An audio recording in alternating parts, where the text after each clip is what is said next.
Hey everyone, welcome back to our second podcast of the day for Tiny Bubbles. We are here recapping episode 8 of The Mole for Silent Podcast. We are anything but silent. I am here with, I just saw both of the names they put on StreamYard. So if you are not watching the YouTube version of this, that's why I'm cracking up already. But I'm joined by my co-host JD's locked in a cage. JD, Hello. hi. And I'm joined by our special guest for episode 8. Obviously, had to pick my friend Nate because we're starting at 8 p.m. It's Nate, episode 8. We keep it rhyming over here on Sound Podcast, but specifically tonight, he's Pigeon Nate. Pigeon Nate, how are you doing? I'm doing well. Yes, I'm Pigeon Nate, famous Sydney pigeon trainer. So also kidnapper. That was kind of a confusing narrative, but we'll talk about that later.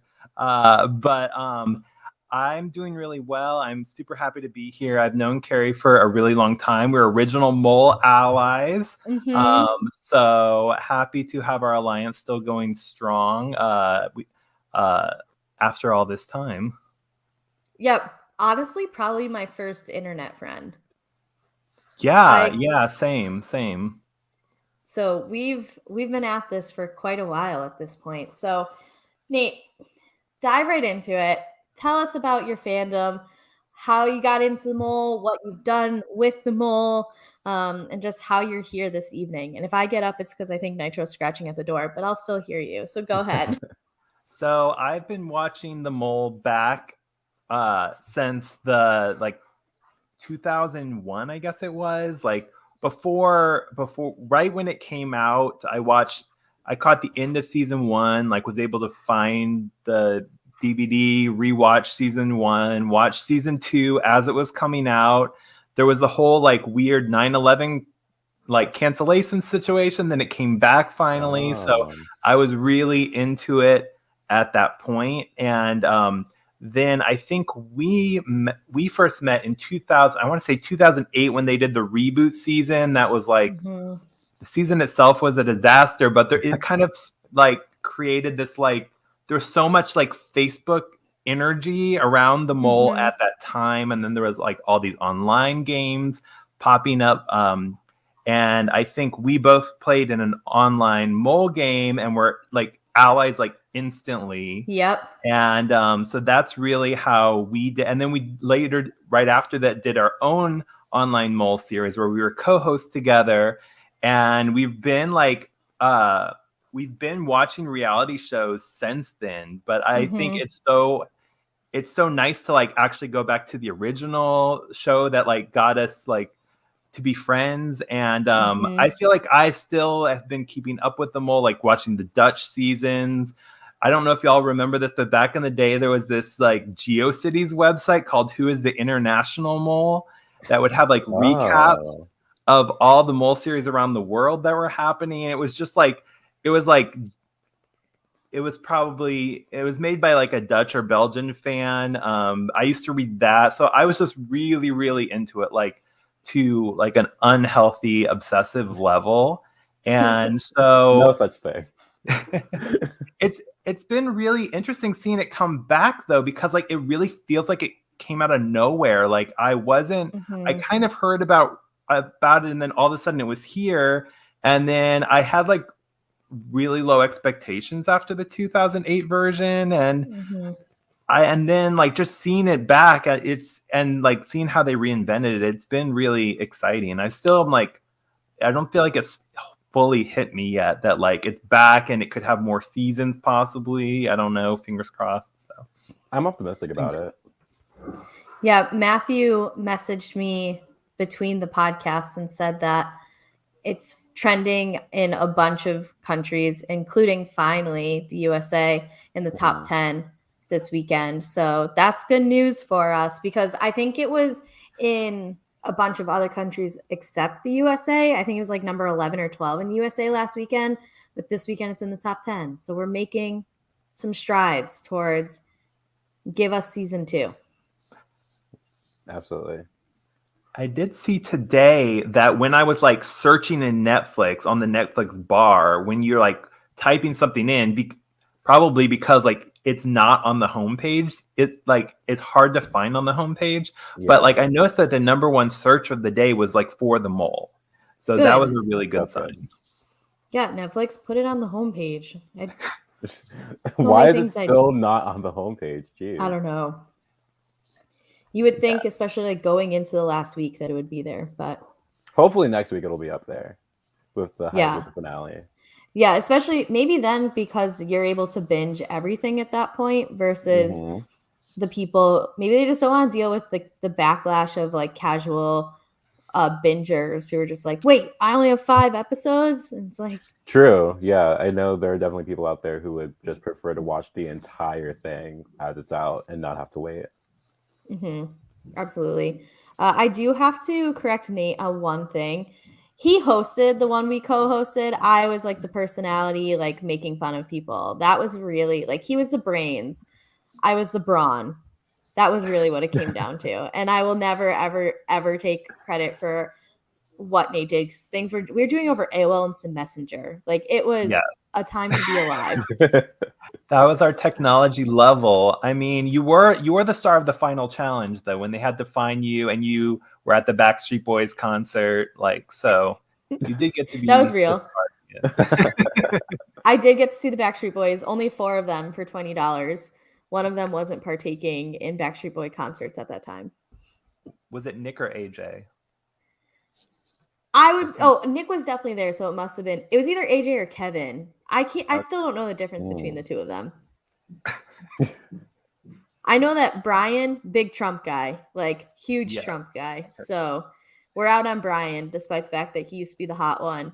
No longer. You've lost your appeal with your voting options in the 2016 election, Brian. But enough Backstreet Boys. Nate, feel free at any time to chime in with your very deep historical knowledge and how it may relate to anything that we see, because I don't have it. My greatest trait is watching a season and forgetting everything that I've seen. So good at that. An all-star. So we love the deep knowledge that you bring of all the moles to this. Yeah, him and Elijah will be in the chat and like, oh yeah, blah, blah, blah. I'm like, I have no idea what you're talking about right now. Absolutely not. I'm not that bad. I feel like if Nate's the encyclopedia, I'm like a brochure. I'm barely turning on my computer, if that's the case, you know, like that's my level. I've watched them, but yeah. Anyway, we'll get right into episode 8. So when we left episode 7, Joy was calling Jacob a shithole mole, which phenomenal, absolutely phenomenal. And we see like Will chugging his drink, just trying to do something with his mouth besides talk, I guess. You know, I feel so like Jacob's response is, that's accusational finger pointing. Joy is doing the finger pointing, but really she's the shit on the bottom of the shoe for most missions. Jacob, savage there. I mean, if you're going to fight shit with shit, I guess, right? I mean, I think it's, you know, it's an okay comeback. I just feel like it's hard to come back from like, you're the shithole mole. Like that has to be the quote of the season so far for me by Joy. And I think Jacob made good points, but there's just like, it's hard to come back from something that's so out of nowhere. He tried to recover. He tried. Yeah. Valiant effort. We have to give him that. Yeah. I mean, you can't also just, I mean, I guess you could just be like, yeah, I am Joy. Actually, I am the shithole mole. That might have actually been a better response than the theatrics he tried to put on. It made me think of a little bit of when we were doing our online season back in the day, and we were talking to, I don't know if we're doing no spoilers for that. I don't know what Matthew talked about that. But part of it was like, we kind of talked about like, oh, what if somebody says you're the mole, like directly to you? Like, what do you do? And I remember us saying like, just laugh it off and be like, haha, yeah, I am the mole. So it is interesting that like Jacob really didn't do that. And I think there's a few other people in this episode that didn't do that. And I just find that interesting. Like they were kind of defensive about it. So I don't know if they were like playing that off in a weird way. Like I feel like if they were the mole, the best thing to do would just be like, haha, yeah, whatever, or something, like laugh it off. I agree. So I don't know if they're being defensive to make people think they're the mole more, or they're just like defending themselves. I don't know. I think out of who's left, I think everyone is sort of embracing the strategy of let me look as mole-ish as possible to throw off everyone else. So in this case, like being defensive, not actively like, or not like laughing it off or brushing it off as something that was just like super minor. Maybe Jacob is like, okay, this is a great opportunity for me to look a little more suspicious than I might have been earlier, and just be like, okay, yeah, I'm the mole. Well, no, Joy, you're the mole. I know you are, but what am I? Yeah. I'm rubber and you're glue. Whatever you say bounces off me and sticks to you. If Jacob had pulled off either of those lines, I would become a Jacob fan. But instead, yeah, that's better than shit on the bottom of your boot. It does feel like he really reached into the bag of like, I need to defend myself and I'm not going to let this woman speak to me this way. We're just, okay, Jacob, fine. Yeah. And I feel like especially like watching Dutch Mole season, sometimes by the end, everyone's just kind of like hanging out. Like, yeah, we all know each other. We kind of have an idea of who's the mole. We're just going to like play it safe for the rest. And I really like that this season, they're like, no, like guns blazing at the end here. Like we're going to hate each other. Yeah. Like they making all these accusations. Like I really like it. Like I feel like it's very like a fresh take on the mole. Like instead of just like what I would do is just like sit and be quiet and be like, let's have a nice dinner and just think of who the mole is in my head rather than trying to like make all these wild accusations. But it's hard to say if they're working or not. It seems like maybe it's possible. Well, Greg would like a word with you about them working or not. So I actually had a thought about this, and I don't think it's accurate, but I have to bring it up anyway as one of the hosts of this show. Do you think there's a chance that this was planned? Do you think Joy could have been like, Jacob, play along with me? I mean, it's hard to put anything past Joy. Let me give you my reason for it. Jacob protected Joy very much after that train mission. Mm-hmm. He was like, yeah, we did well. And Will's like, fuck, you did. You didn't bring back any money. And they both, I think Jacob protected Joy more.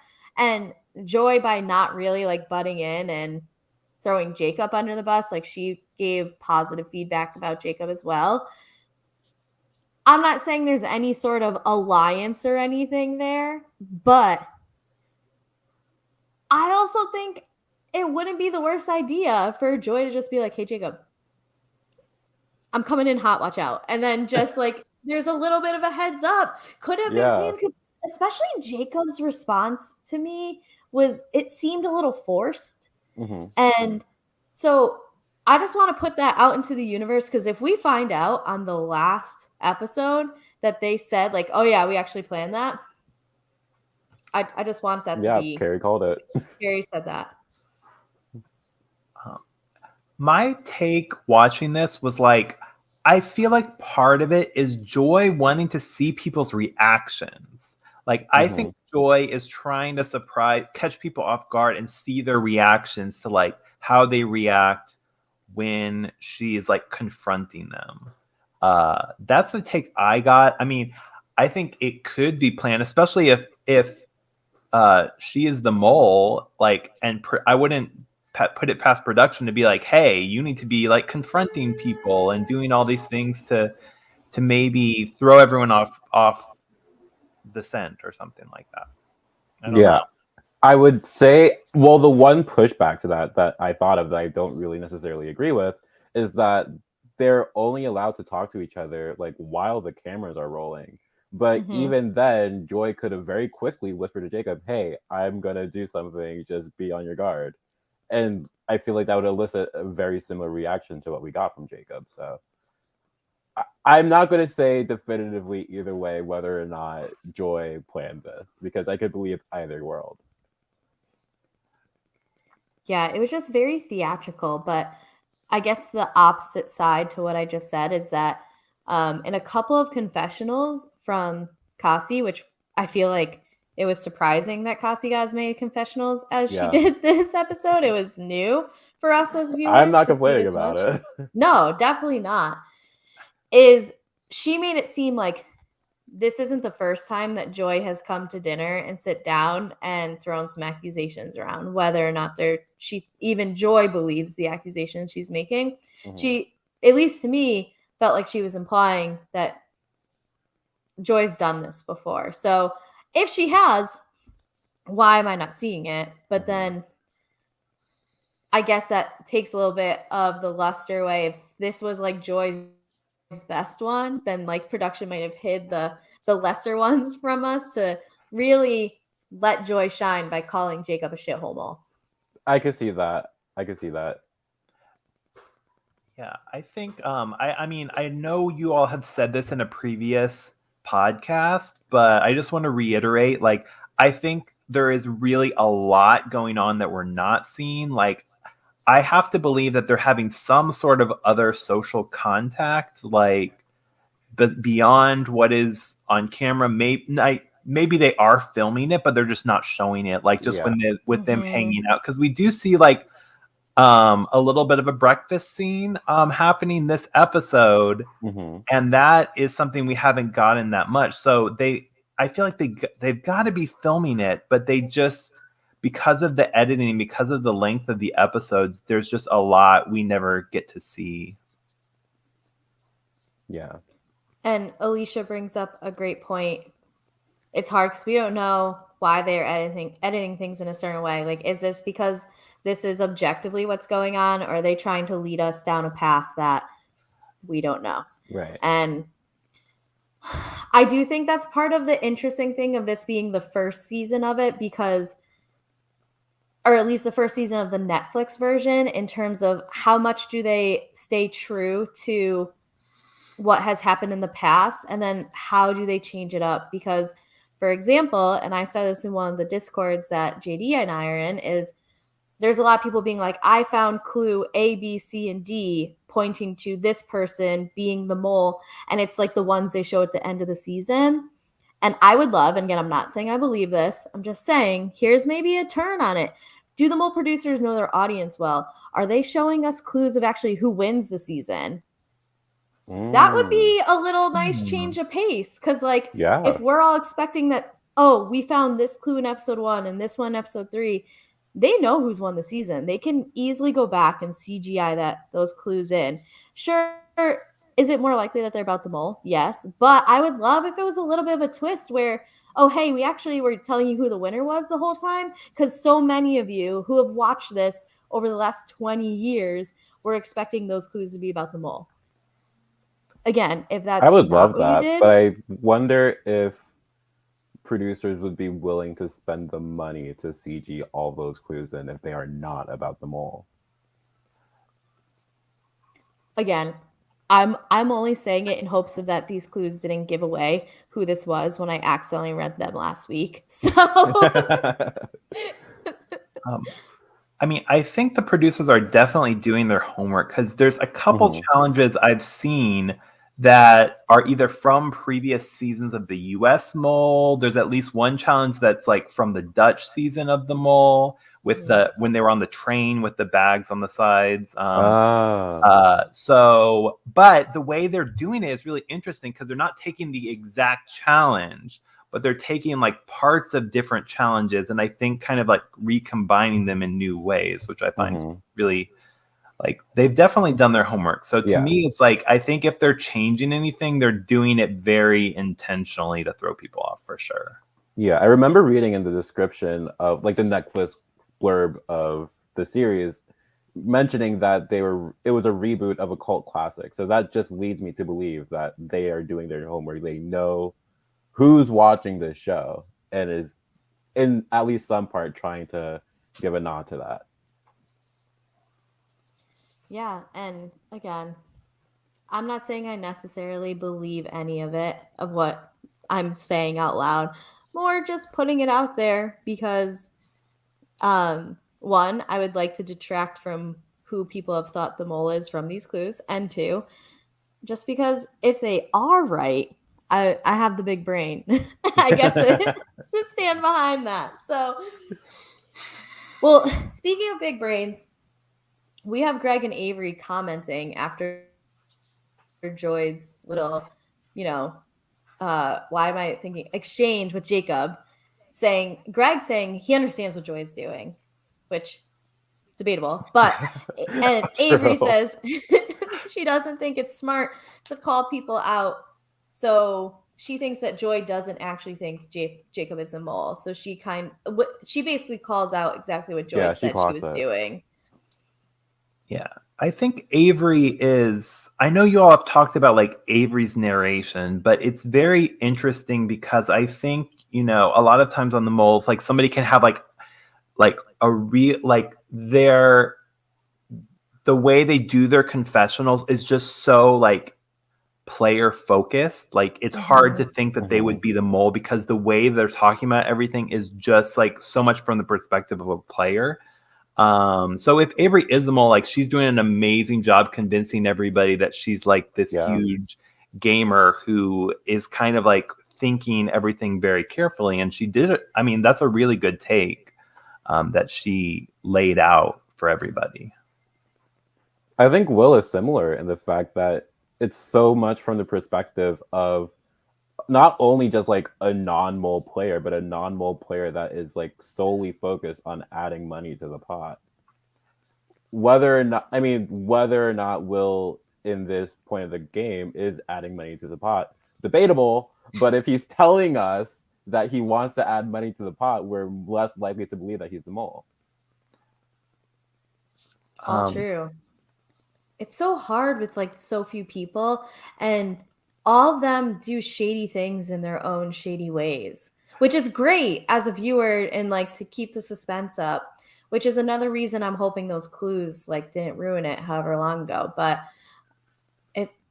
I just can't speak highly enough about how hard these people are playing, and I get that more than half of them are like actors in their spare time in whatever form that they're allowed to act, but maybe we need more of those for like another season or so. I don't know, whatever they've done, just good job. Yeah. Good job. I definitely, so I feel like in a lot of other seasons, it's like people might think people is a mole because like one time they accidentally did something that was like, oh, they accidentally dropped something. They accidentally, did a challenge wrong in a way that is very believable. But like this season is like, no, they definitely messed it up. Like everyone I feel like has at least had a moment. I think with Will, it's kind of debatable, but I'll share more of my feelings about Will later. But I feel like everyone has had a moment where it's like, yep, they are deliberately sabotaging. They're deliberately sabotaging. And I feel like in this final group, maybe with the exception of Will, but everyone has really spent a lot of effort trying to make people think that they're the mole, which I think is great. I feel like it makes it so much more rewarding as a viewer too, because like if you know there's only like if you know 3 out of the final 5 are definitely not the mole because they've never messed up, it's just not as exciting. Yeah. I think the most mole-like thing that Will has done is continued to be here despite being so wrong about who the mole is. How are you still here if you aren't the mole? Like, what questions are you answering right? Oh, you're actually just telling us this and are answering questions about yourself. Okay, Will, I got you. All right, so we have the players taking the quiz, and here's what they tell us. Joy tells us she's putting her questions on Will. Will says he isn't sure. Cassie says Joy throws punches and plays with how people think. Avery thinks it's either Jacob or Joy. Greg thinks it's either Cassie or Jacob. And Jacob says that Joy's gameplay is mass confusion. So that's the information that the players give us, supposedly, while they're taking their quiz. I think that, I think this goes back to what you all are saying about the editing. Like, is this going to be edited like traditional mole seasons?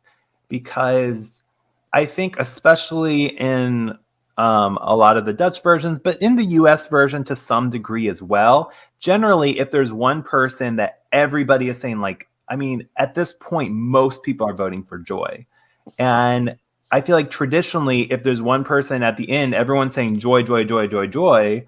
And maybe there's a couple people who are saying somebody different, but then they go home that episode. That is like a clear sign. Okay, that person has to be the mole. But again, I think they've been very clever with the editing. I think they're doing a lot to throw us off. So maybe they are trying to throw us off. But yeah, it seems like Joy seems to be the number one suspect for most people, or they have like Joy and somebody else as the suspect. Yeah, I think it's half the group at this point saying that they're putting at least some of their quiz answers on Joy. It's so hard to tell too, either way. Like, it could be that Joy is the mole and it's just going to come down to a matter of time, or in the case of people who aren't putting their questions on Joy, whoever is lucking their way into the right answers. I mean, we are by the end of this episode, 5 people left in the game. I still can't call it. So Matthew, who is our episode 4 guest, I don't know, whatever episode he was on, he says he thinks that the voting segments are heavily edited and everyone already knows who the mole is. He says he can also be wrong, but that's what he thinks. What do you think of that opinion? Or do you think that that's a legit chance of something that's happening right now? I think everyone except for Will has, in their head at least, a solid handle on who the mole is.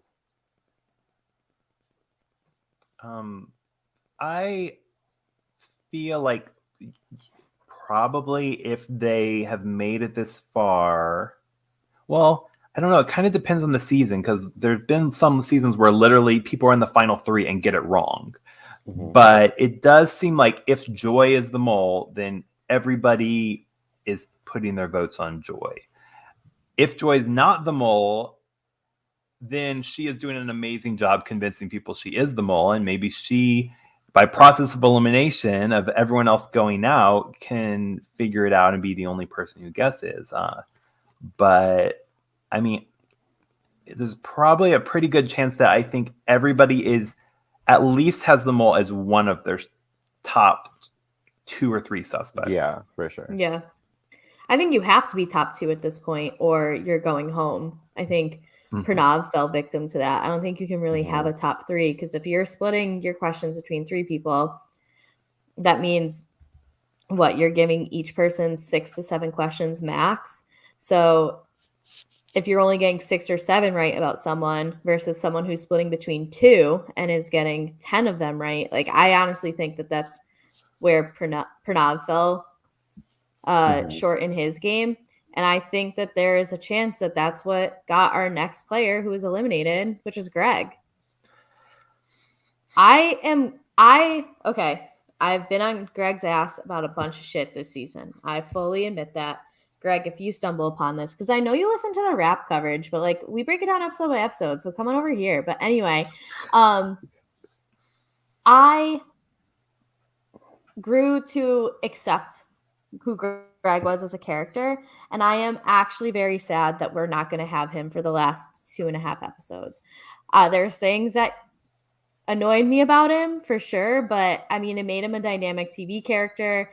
I'm sad he's gone, and I'm also a little confused because if Kazi is the mole, and that's who he was riding hard for the whole time, then like, that kind of puts me through a loop here. I am unsure, based off of Greg going home, if she is or isn't the mole. So, Nate, where are you at with the Greg elimination in this episode? Okay, so I'm kind of in the same line of thinking as you are. After episode 7, end of episode 7, I was like, it's Kasi. I was like convinced it was Kasi. Um, I am not convinced it's Kasi anymore. Even though I felt like her actions throughout this episode were, if not the most suspicious, like one of the most suspicious out of everybody. Like it's confusing because I feel like the process of elimination that I'm seeing in terms of what people are saying about the votes is not lining up with like actions I see in the game that I think are sabotage. So I'm still very suspicious of Kasi. Like I I would put her, I don't know where I would put her now. Like she was my prime suspect. And I think that with Kasi, it's like I do want to, and I don't, well, since we've kind of already let out of the bag things about Greg, like, I think that we have to think how much did did Joy completely swing Greg in that, in that argument? Because, like, she kind of, Joy, which I don't know how Joy would know this, but Joy kind of, like, knows that she is like, oh, I completely tricked Greg and sent him home by having this like confrontation. Or like, because did Greg go from like voting 100% Kasi to voting 100% Jacob? Because I could see maybe that would get him kicked out. If he's splitting votes 50-50 on Kasi, which I don't feel like, maybe Joy is, but I don't see anybody else doing that, and he's going home and Kasi's the mole, like, I don't see how that's possible. So that kind of did really change my thinking a lot. Yeah, it kind of because I had a similar line of thinking in the second episode where Osei was like very, very, very much like putting a lot of his answers on Joy, or at least that's what we're told. But Osei's gone home. Joy's still in the game. People are still suspicious of Joy, despite the number of people who are now out of the game that were suspicious of her. So it could be just that sort of role of not like a red herring by any means, but like maybe I don't know how to word it, but like the position that Joy was in the start of the game perhaps is now the position that Kasi's in. I would like to put out a little bit of an objection to that. You are saying the man who didn't even think of opening a bag that he carried for an hour had the observational abilities to answer more questions correct than anybody else about the mole in week 1. Where like Fair some of enough, those fair enough. questions are things like what's their astrological sign, or like how many siblings. So even if he thought he was putting questions and answers on Joy, he could have been getting them wrong. Like, I have a hard time believing that the man who didn't open the bag had the most observational abilities going into that quiz. Just throwing that out there. But otherwise, I get completely what you guys are saying of it's a curveball for sure with who's the mole right now, because I think a lot of us were like, it has to be Kasi. There's no way it can't be Kasi. But the person who is the biggest Kasi mole chaser is no longer chasing moles. And you bring up a really good point, because like from the beginning, why I was straying away from Joy is because it seems like, okay, it seems like Osei maybe believes that Joy is the mole. It seems like maybe Dom believes Joy is the mole. There's a couple people who go out right at the beginning who are talking about Joy before they get voted out. So either that's like completely to throw us off, or Greg going home. They do kind of say Greg might not have voted for Kasi as much as he wanted to. So to me, is that like a way, like, is there, I feel like either way, there's some tricky editing going on that's maybe throwing us off. It also could be the world where Matthew suggested, where everyone knows that it's Kasi, but Joy's like calling out Jacob threw Greg off enough that he second guessed himself, put some answers on Jacob, and that's what ended up sending him home. Or puts him on Joy. Yeah. I mean, it's a good point because, like, at this point in confessionals, I feel like we've heard almost everyone in the final five say someone else in the final five is suspicious at some point throughout the season. Right. So I don't feel like a lot of people have talked about Kasi being suspicious as much. A little bit more in recent episodes, I think. But I feel like if everyone's voting for Kasi, that would be, for me, that would be like kind of a surprise because it really doesn't seem like Kasi is on everybody's radar right now. Like the fact that she has gotten, a lot of times will be that person that's like, oh, if we have to pick somebody else, Kasi. That to me is making me think that I would be really shocked if everyone thinks it's Kasi. And if so, the editors are really throwing us off. Well, I also have a hard time believing that Greg, the same person who said, I can tell who is and isn't lying because of my job, allowed that interaction at dinner to throw him through the loop. And it could have been easy to just say, like, oh, yeah, they got me at dinner. And even if it was a couple of questions, I don't know. I just think that Greg is smarter than that. I don't think that Greg falls for that in the way that he said he did. But I could be entirely wrong. I am looking forward to, it does seem like there's some cast members who are very much like just waiting for the finale for them to be able to start talking, at least on Twitter. They're like, wait till the finale's over. Like, I've got things to explain. But hopefully we can get an explanation from Greg on how exactly that went down, because I thought Greg was winning from like for the last about 2 episodes. I was just like, he's got this. He read the dossiers. So he had the extra information, and it just seemed like Kasi's on track to be the mole. So if that's the case, like, wrap this season up with a bow. We've got our winner and our mole. But now I'm just far more confused than I was 4 hours ago when I was watching episode 7. Yeah, and I don't want to backtrack into previous episodes too much, but I just feel like the way Kasi took the exemption and then had this whole like explainer and like, oh, somebody else was going to do it. To me, it was just also suspicious, and it felt like she really had like a reason kind of planned out really well.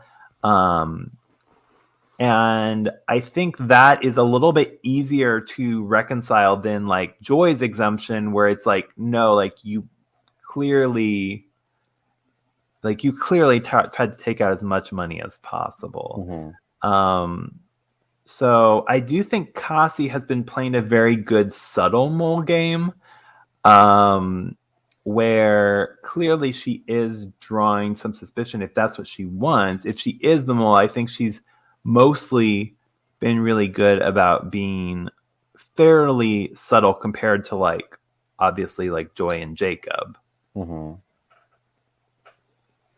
I agree. And Joy actually called herself the mastermind after all of this. So we have our our self-proclaimed mastermind, which, to be fair, if she ends up winning, give her the title. It would be one of the more creative, more strategic mole or non-mole games that I think we would have seen out of a winner, because she's done a lot. She has been the focal point of this season. Yeah, fully. I mean, the way that I think she's been, it's interesting the narratives that have been kind of crafted for different characters, because I think I agree with what you're saying about Greg. Like, Greg kind of did a redemption arc for me. Like, I feel like he went from the beginning being like, this is like the most, in my mind, he was just, the editing was very like, we're going to have like a stereotypical gay villain reality show character that like circa like 2003 or 4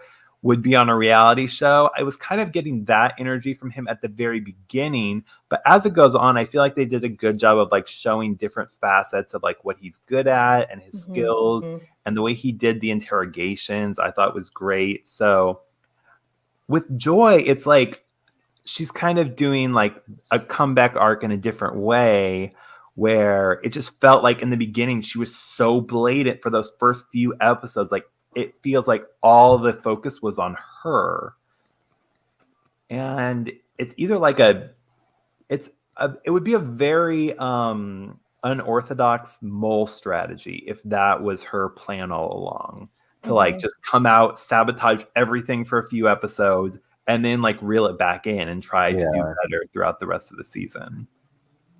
It's a world that I've contended with, and I haven't gotten to a conclusion yet. But like, yeah, if Joy is the mole, that her strategy is exactly what you just said, where be very, very, very obvious about it in the beginning, have people doubt whether or not you actually are the mole because you are being so obvious, and then continue to throw them off by progressively doing more and more for the team.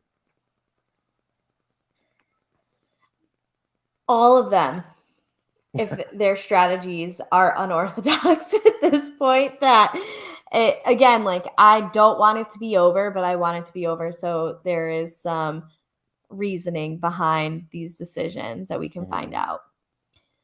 Well, the next morning, we are off to our next mission, and it seems like people woke up today, and not today, but the day of this mission, and we're like, call today's mission roast battle, because we are just gonna take shots at each other all over the place. Like, especially Jacob and Will just going at each other. And it started off very quickly. Jacob, I thought he was kind of funny in this when Will was like, yeah, I made you coffee, and he like tries to pass it off like, you drink this first, make sure you didn't poison it. So like, we started our day off this way. It only continued from there.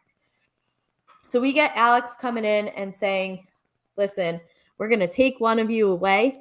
We want this person to be your most observant player. You're going to have to go find this player in this city of 5 million people. So there is conversation about who is the most observant. Joy nominates herself. JD, do you think Joy is the most observant of the 5 left? I mean, no. Like, who is the most observant? Up, no. I mean, we're talking about the woman who didn't notice a key standing upright in front of, I think, Cassie's door when she had a very clear view of the entire door. So I just find it hard to believe that. I mean, she is a pilot, and I guess pilots have to be observational, at least on some, or observant on some level. So I could see why Joy would want to volunteer herself for it. Who is your most observant then, if it's not Joy? I'd have to say Avery. I mean, as a professional gamer, I find it hard to believe that you aren't just constantly noticing like little details and things that may or may not help you move forward. Pigeon Nate, is Joy your most observant? I would not. Well, I think Joy did do really well on this particular challenge. Almost like suspiciously well at times in my eyes. But I think that I would not have picked Joy, especially I feel like never pick the person who volunteers themselves right off the bat, first of all, because I feel like I didn't know we invited Will on this podcast. Okay. That was exactly his reasoning. Yep. Yeah, and I think but I think it's such like a common mole move to volunteer yourself for something. And I think it's just as suspicious, kind of what Will does a lot, where you're controlling who is doing what. I think I would have probably I don't know. I feel like I probably would have picked Avery as well. But just because I do think Avery is really observant. Now, does she want to win the challenges? That is very debatable. Like, ideally, you would probably want to put someone alone who wants to win the challenges. So I'm not sure if it was the best choice or not. But I do think as a person, not as a mole player, she seems to be observant. Yeah. Erica, this comment is hilarious. I need some clarity on a pilot's transferable skills. That's a good one. Yeah. It does seem like pilots are probably not like navigating through the forest or jungle fairly. Don't give a pilot a map, I think, is the lesson we've learned. No, but okay, not to skip too far ahead. However, there's a map in this one, and she didn't mess it up. Okay, counterpoint. It's a map where you know where you are. On all maps, you know where you are. On a paper map, I mean, you have to do a little bit of guesswork. They were literally looking at a phone where it has like a moving dot showing. No, wasn't there paper at the beginning of it? Like, wasn't there a paper map at first to find the tower building? Was that a map? I thought there was a paper map. Maybe I was just excited for Joy to redeem herself. I thought that was just a taxi taking them there by like production order or something. I think I will say, because of the editing, like everything is so fast paced. Like, this episode was only 41 minutes. I looked and I was like, it could have easily been 5 more minutes. Like, because some episodes are 46 minutes. I'm like, why didn't they just put 5 more minutes? Because there were so many like funny moments. It's like, if we could have just gotten a little bit more of that, that would have been great. I think it was very unclear, like you're saying, whether like, did production take them to those locations? Like, was part of their time getting to that first location, or they started the timer at that first location? I was a little bit unsure about that. Yeah, now that I think about it, I also wasn't sure when the time started. Like, was it when Avery left the hotel or wherever they were staying at? It started, they said it started when she like took off her blindfold in the bird cage. They said like, okay, and by that time, both of the groups were already at their starting points as well, right? Yeah. Okay. Okay, so back to our most observant. You said observational, you me saying observational. We're making up words over here on this podcast. Well, no, observation, forget it. We cannot get into I think it is a word, isn't it? Is it? Nate's a linguist. I think like observational, like deck, like it's like a place you can go up to like observe. Okay. But we would say observant for a person, not observational. There's always language lessons on this podcast. I think observational will be like a place where you can go to observe something, like as an maybe. That makes sense. Don't quote. Yeah, that sounds right. That sounds more correct than what I was saying. And what I was repeating. So we have Joy saying she's observant. Will, like Nate, does not like when people volunteer themselves. So then Jacob says Avery, and he says this girl's brain just keeps on running and running, never turns it off. He wants Avery. Will says they should have picked the most trustworthy, which is himself. Naturally. Of course. And when he can't pick himself, he picks Cassie. Yeah, but it's like the guys on like dating apps. Like, I'm a nice guy. I'm such a, like, you don't need to tell me you're a nice guy. Just show me you're a nice guy. Because Will, exactly, politely, you have done such a bad job at putting people in roles that. Shut up, Will. So Jacob says, "Go ahead. I was just gonna say, I really want to see Will's receipts where he's like, every single confessional, it's like, I am the best at winning challenges. Nobody else wins challenges. It's just me. I'm like, I just. What was the last time Will put money in the pot? Yes, it's been a little bit. Like the train mission, maybe. I guess in the interrogation he helped. Yeah, he did side with Greg, and then he did say to send Casey as opposed to who not to send, and Casey had $10,000 in her backpack, and people agreed with that. He also wanted to go to the end of that challenge though without money in his backpack, so I feel like they cancel each other out. Yeah. Yeah. So he comes out just neutral, maybe, which is better than most of the contestants. True. Joy's Jeopardy scoreboard says negative 25,000. So, all right, Jacob suggests let's vote. You can't vote for yourself. And so Will votes for Kasi, which for observation is weird to me because he was the one who has multiple times said, if you had read El Dorado out to me, I would have recognized it. Mm-hmm. So Kasi did not and recognize or was not observant about the three names, but he's voting for anyway. I guess he's forgotten about that whole gold situation. In return, Kasi votes for Will. Avery votes for Jacob, not because she trusts him, but Avery can do simple math and realizes I probably would vote for Will, but I'm not going to put a second vote on someone because I want to be in that position. So Joy votes for Avery. Jacob votes for Avery. Avery has 2 votes. Avery is now our most observational person. So we find out that they have 90 minutes to complete the mission. They have to find Avery. If they do, it's $10,000 for the pot.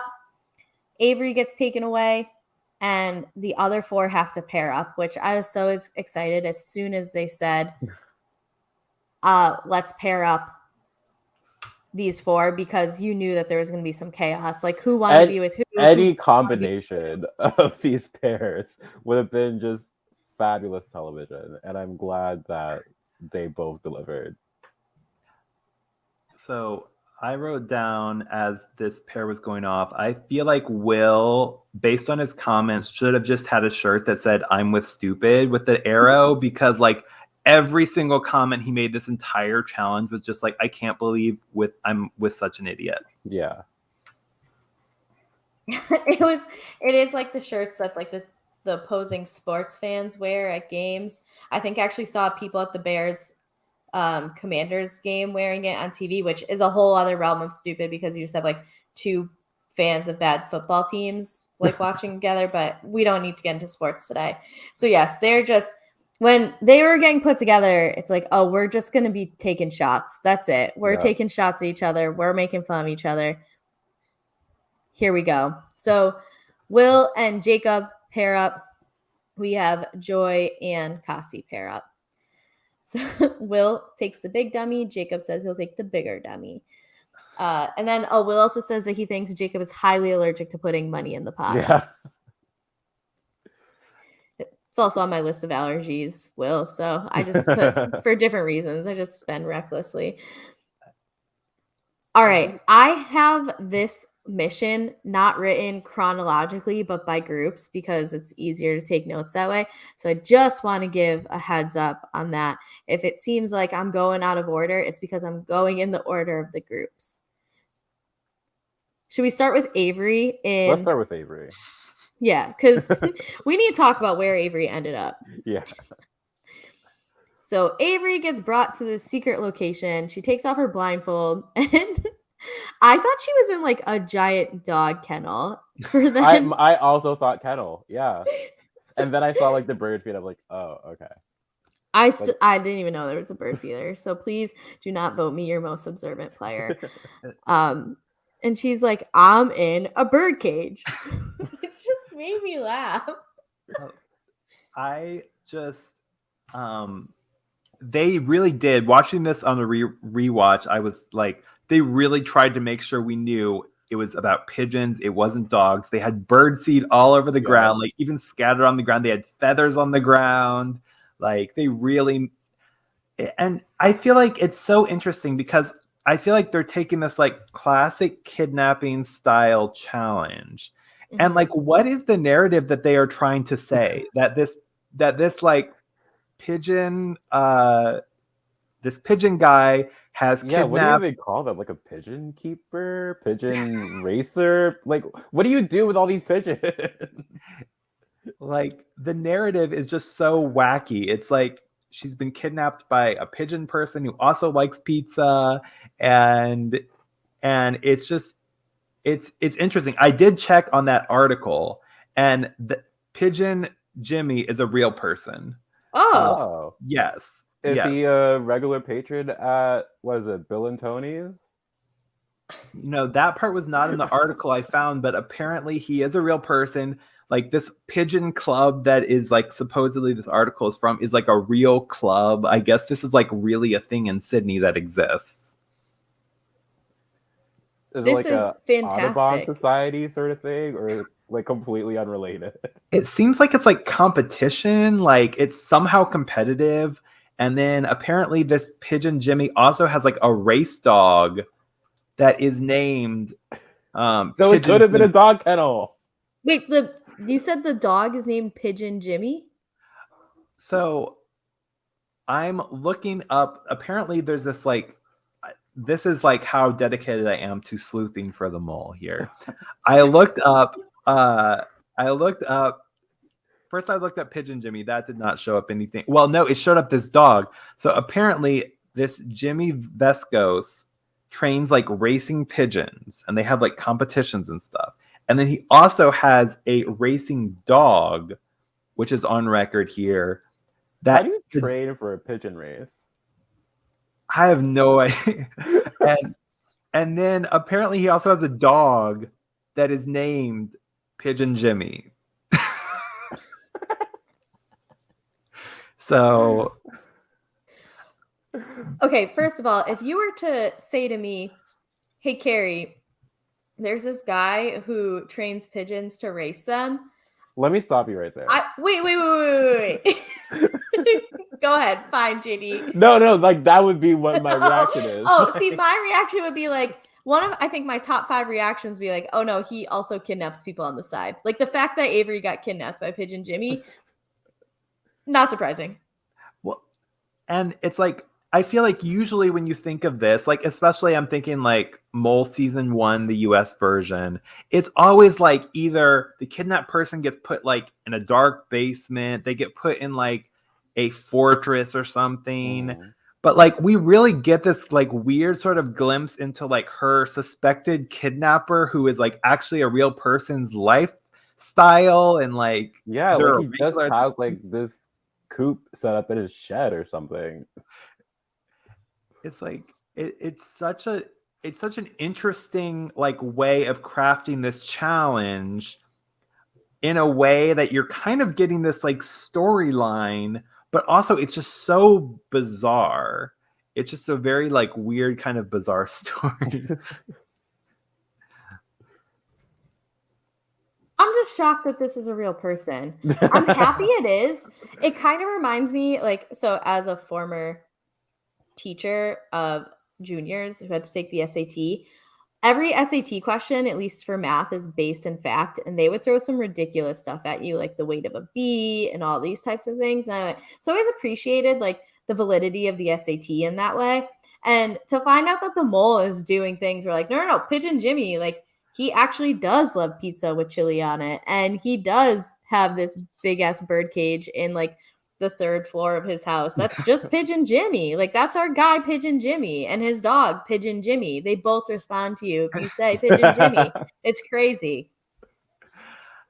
I just feel like what were the producers thinking when they came up with this challenge? Like, and like what was their starting point? How did they get to the point where they're like, yeah, let's use pigeons. Like, does Pigeon Jimmy have a Yelp? Maybe that's what they found them. TripAdvisor. The non-US countries are much bigger on TripAdvisor than they are Yelp, so you're better off looking there. TripAdvisor, gotcha. Who goes to Australia and is like, you know what I've really wanted to do when I come here? Let's raise some pigeons. Sydney, the capital of racing pigeons. Yeah, you're the concierge at the hotel you're staying at is like, I actually have just the guy for you. Let me text my boy Pigeon Jimmy real quick and see if he's got some time for you this afternoon. Pigeon Jimmy. All right, so Avery takes off her bandana, realizes that she is now Pigeon Jimmy's newest pet, and she wants out, rightfully so. Understandable. So in her cage, her bird cage, she has an article that is about Jimmy Vascos or whatever is how you pronounce his last name. There's a phone and there's a pizza box, and then there's a bunch of other bird food and stuff, I guess, which like I again didn't connect that that's what it was until we're talking about it now. So Avery calls the girls first. So she calls Cassie and Joy, and they're on an observational deck, which we're allowed to say because Yeah. that's the right use of observation. Not observant deck. Mm-hmm. They're on the observant deck, and Avery talks about how there's pigeons, or she's in a bird cage, and she's looking out the window and she's like, oh, I can see the pigeons flying. Now here is a place where I have some suspicion for Avery. She goes, use your binoculars to see if you can see pigeons. How does she know? Exactly. I rewound it, even in the time crunch we were in, JD, to get this done between our Mole podcast episodes. They never mentioned that they had binoculars. I was thinking they might have, like, the first like cursory question that Avery might have asked was like, what do you have? And that's how she found out. They just didn't. But they didn't show it. Decide to Let's care put it to this show way. it. If it happened, it didn't happen on air. It did not happen in the show. Yeah. No pics, so it didn't happen. Yeah. I just find it so funny that like Avery was so selectively observant throughout this challenge. Like she misses some massive things that should be really easy, but then like she sees pigeons, which I guess she's just seen them through her window. And it's just so funny the way she starts each phone conversation is just, I'm in a pigeon coop. Like she's not like, I'm in this giant cage. She's just like, I'm in a pigeon coop. You don't get any context after that. Yeah, like, oh, by the way, just chilling. I wish they had one of those, like the bar swings that, like, especially like the parakeeters. She just got to like chill on it and rock back and forth. That would have been fun. That would have been funny. It would have made me laugh for sure. So yeah, she's on the phone and she's like, hey, I see pigeons flying in circles. And so Cassie has the binoculars and she's like, I don't see pigeons. And then Joy's like, bro, they are right there. Like, I not only see pigeons, but I see them flying in circles. And then she like takes the binoculars off and she's like, but those aren't flying in circles. And Joy's like, yes, those are circles. Rightfully so. Joy should be annoyed with Cassie because I think at that point, Joy could have been like, the sky is blue. And Cassie's like, nah, I don't see it. Yeah. It could have been like an engineering thing where Cassie's like, no, it's not a perfect circle. Oh, that's actually a hyperbola. So if you could just calm down. And I feel like that's where that's what has always led me to Cassie is all these moments where Cassie is just like, I'm like, how can you think that? Or how can you not notice that? Like in ways that just is so like blatantly obvious. Like to be like, oh no, we have to look for pigeons in this exact shape. It's like, how many flocks of pigeons flying around are you going to see? Like there's just this one here. Yeah, at the exact same time that someone is on the phone in a different location that you're trying to find, which you know is going to be within a certain distance of you, that they're seeing them as well. Like, oh, no. Those birds flying and that, I can't be it. You sure those are pigeons, actually? I don't think so. Yeah, Cassie was just being difficult in this. Yeah. She just was not giving Joy any benefit of the doubt or was just straight up opposing her for what seemed like because she had the ability to oppose her and no one else would be there to chime in because, I mean, Cassie isn't really one to take charge in the first place. I think the first time we really saw it was in the interrogation where she was like, we should start with asking like easy questions into hard questions or whatever. And then they ignored that. But yeah, just the approach Cassie took, I was like, girl, I'm struggling to believe you aren't the mole right now. Even though Greg just left, I'm struggling right here. Yeah. And that's the part where I struggle with Joy being the mole is because if somebody is giving you that open of like everything I do, I'm not noticing anything. I want to pick the wrong like bird, all that. how, as the mole, do you not just go along with that? You're like, Yeah. okay, this is really what Kasi wanted. So, like, to me, the fact that she's so adamantly opposing, it would be a weird mole move. Like, it would be a weird mole move. If Joy is the mole, why would she not? Why would she be working so hard to save this challenge? Yeah, I agree.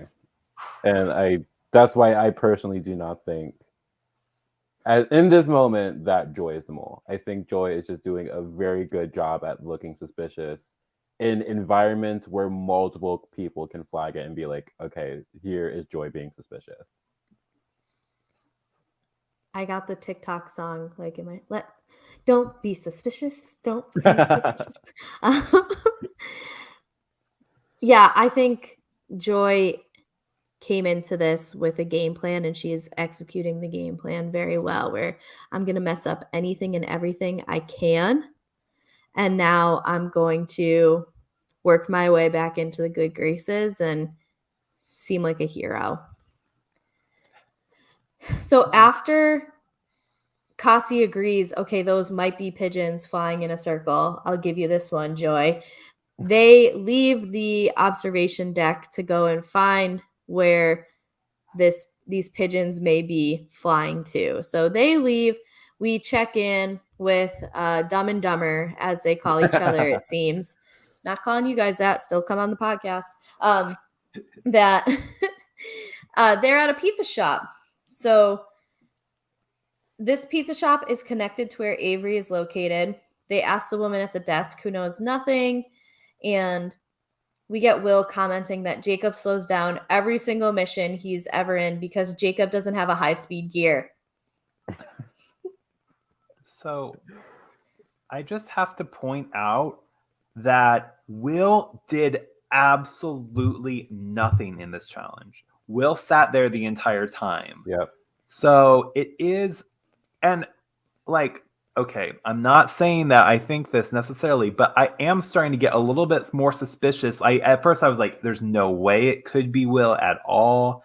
I am starting to get a little bit more suspicious because I'm like, you are so adamant that like that Jacob's a stupid idiot, but yet you would think that if you are so convinced that your partner is helpless, that you would like get up and try to do things yourself. Mm-hmm. But he literally lets Jacob do this entire challenge. Mm-hmm. That's true. Jacob goes out and talks to the delivery guy, which I thought was smart. Mm-hmm. And when Avery calls, Jacob has the idea of being like, hey, can I see one of those pizza boxes? And takes the pizza box because they know that Avery also has a pizza box with an order slip on it. And Jacob goes, okay, why don't you call the pizza place and order exactly what's on there? And Avery goes, there's no number on here. And then just hangs up. First of all, I didn't even think that Avery was lying, that there wasn't a fucking phone number on that pizza box. Because my first thought was, as soon as she says there's no number on here, why didn't they just read her the phone number? True. Thank you. Yeah. Thank you. That was like my top comment on here is like, I feel like, you know, and maybe she did hang up immediately, but I feel like Avery was constantly calling people back and forth to some degree. Like, we don't know. Obviously, there was a lot that we didn't see. I feel like we might have missed. Maybe Jacob and Will did something in the like 30 plus minutes that they were just sitting in this pizza place. But yeah, I just feel like that would be my first reaction too, is okay, the number, you don't have the number. Why don't we just give you the number that we clearly see? And it's the same number. It's the same type of pizza box. So maybe she didn't have like a pen to write it with. I don't know. You would just pull up the dial. I mean, also, okay. True. Yeah. You could pull up the phone app. I'm assuming it's like an iPhone where you can do that and dial it in. If not, it's at most a 10-digit number. Avery can remember a 10-digit number. The girl's not stupid. even if she has to like call back and be like, wait, what was it again? JD, you know this. Like in your game, you have people have to memorize 10-digit patterns. I've done it. Katie's done it. Like, yeah, true. I only messed up once, and it was because you read it weird, but it's all on you. So anyway, like people Avery can remember a 10-digit number. When that happened, like, what? Why aren't we? I don't understand. How is this not an option? And that not even Will or Jacob, after she hangs up, being like, oh, we could have given it to her. The fact that none of them say this, not Avery, not Will, not Jacob. Are there 3 moles? Like, what is going on here? And if Will is so not stupid and not an idiot like everybody else is, like, why isn't Will the one saying this? And Will is like, oh, wow, Jacob finally got a good idea for once in his life. It's like, if it was such a good idea, like, why didn't you come up with it first? Like, it's just the whole act. To me, I'm starting to think more and more, it's just this, like, act of, like, I'm so much better of a player than everybody else that I can't be bothered. Yeah, and I feel like Will has definitely developed an attitude similar to that as time passes. I think he's just resting on his laurels a bit because of how active he was in earning money for the pot in the beginning of the season, where he's just like, okay, I've done enough work. I'm just going to lay back and watch other people do whatever they're going to do. And I'm going to comment on it, but I'm not going to do anything about it because I've already done all the work I need to do. I'm also just confused how, I mean, okay, Avery implies at the end, maybe I saw it, maybe I didn't, maybe I'm the mole. So I would love to know if she actually didn't see it. I would like to know that truth. But even in that moment, Jacob, Mr. Sassy Pants Jacob, how do you not go, what do you mean you don't see it? It's right, blah, blah, blah. And you say where it is on the box. Like, I would expect Jacob, who snaps back at everyone and has his little demeaning hand clap, right? To be the one to be like, okay, moron, it's actually right here. And so the fact that they didn't try to tell her it, they didn't even try to tell her where it was on the box, to me is very suspicious. Like, I just am very confused at if everybody is just trying to be the mole because they're thinking that's the best way to maybe mess somebody up in the next quiz. But it was also very frustrating because it should have been a very easy. This wasn't like a hard kidnapping. No. Like they had to do like one thing. I mean, if all you need is a pigeon to lead you to where your person has been kidnapped, like you didn't do a good job as a kidnapper. And the pigeon part, you could argue, is actually harder than the pizza part. Well, I mean, I guess, but like describing the pigeon and Avery's description, some of it I was questioning a little bit. I mean, she said some things like the tips of the wing are dark, and there was like a patch over the left eye. She said like later, which I thought okay, but there were certain times she was just like it's white and gray, and I was like, all these pigeons are white and gray. So I feel like I actually kind of felt like it was a little suspicious how, like, maybe I'm jumping ahead too much, but about go for it. How like Joy was so adamant on that one pigeon that ended up being right, and then Kasi equally was suspicious about like being so adamant that like it's not that pigeon and being wrong. Because if it were me, I think like 2 of those pigeons to me looked like exactly the same. So I would have been like, I don't know, it's one of these 2 maybe, but could they have not just asked like the handler which one's champ? I guess they could have. The worst he would have said is, I can't tell you. True. I love that when Avery initially gave, I wrote down a lot of quotes. I love that when Avery initially gave the description of the pigeon, she wrote, the description initially was, the pigeon's name is Champ and he is a prized pigeon. It's like, okay, this is not telling anybody, but my favorite part after which one is wearing a medal around its neck? That's the one we need to pick. So I think the pigeon handler was actually Jimmy Vescos himself, based on a picture that I found, which is interesting that like he is not identified in the challenge, but I think that is actually him. I mean, it makes sense because I can't imagine that you can. How many other pigeon handlers can you bring in to also handle your pigeons? Like if either one of you were to come to my house right now and be like, Nitro, do these things, like it's not gonna be as simple as me doing it with my dog, right?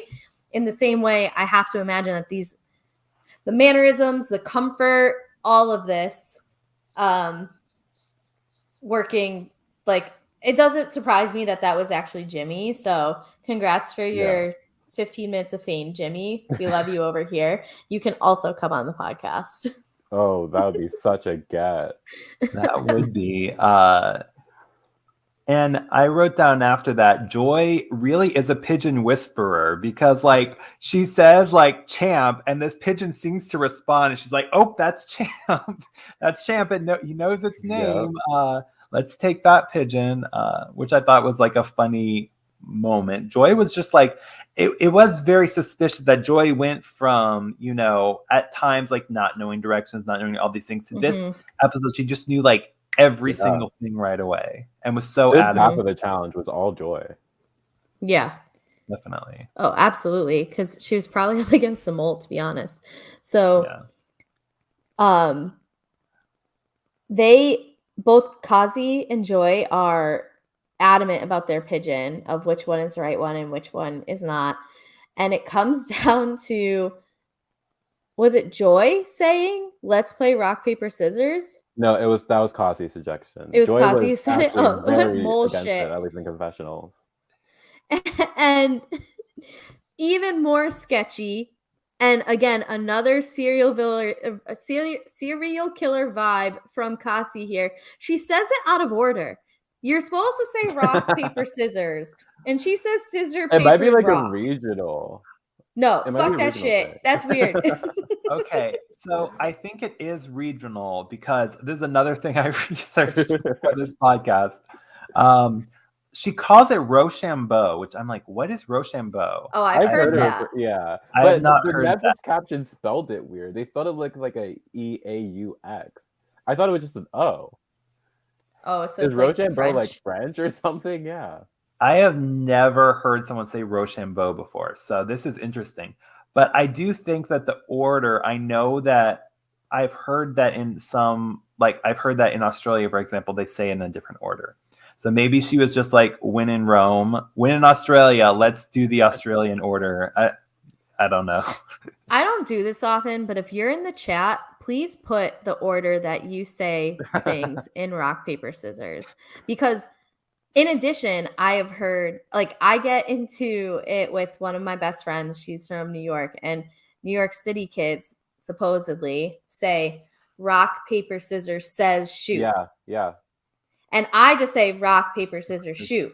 Yeah. So this says in between. It's always why? been says shoot for me. Why? Because like, up. are your rocks, your papers, or your scissors saying anything? Mine are all inanimate objects, they're all personally. So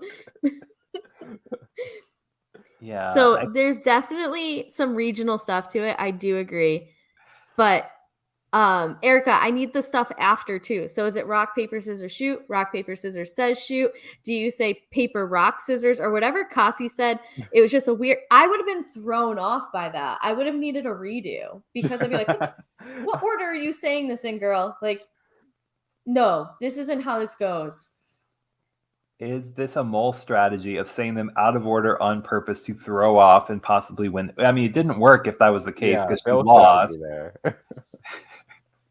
Is this a copyright strategy so they don't have infringement issues?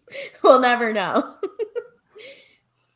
All right, we have a couple people, 3 people saying rock, paper, scissors, shoot. So you guys are all correct. Congratulations. Yeah. You've added $1,000 to the pot. Anybody else, any other way, you're wrong. Especially you, Kasi.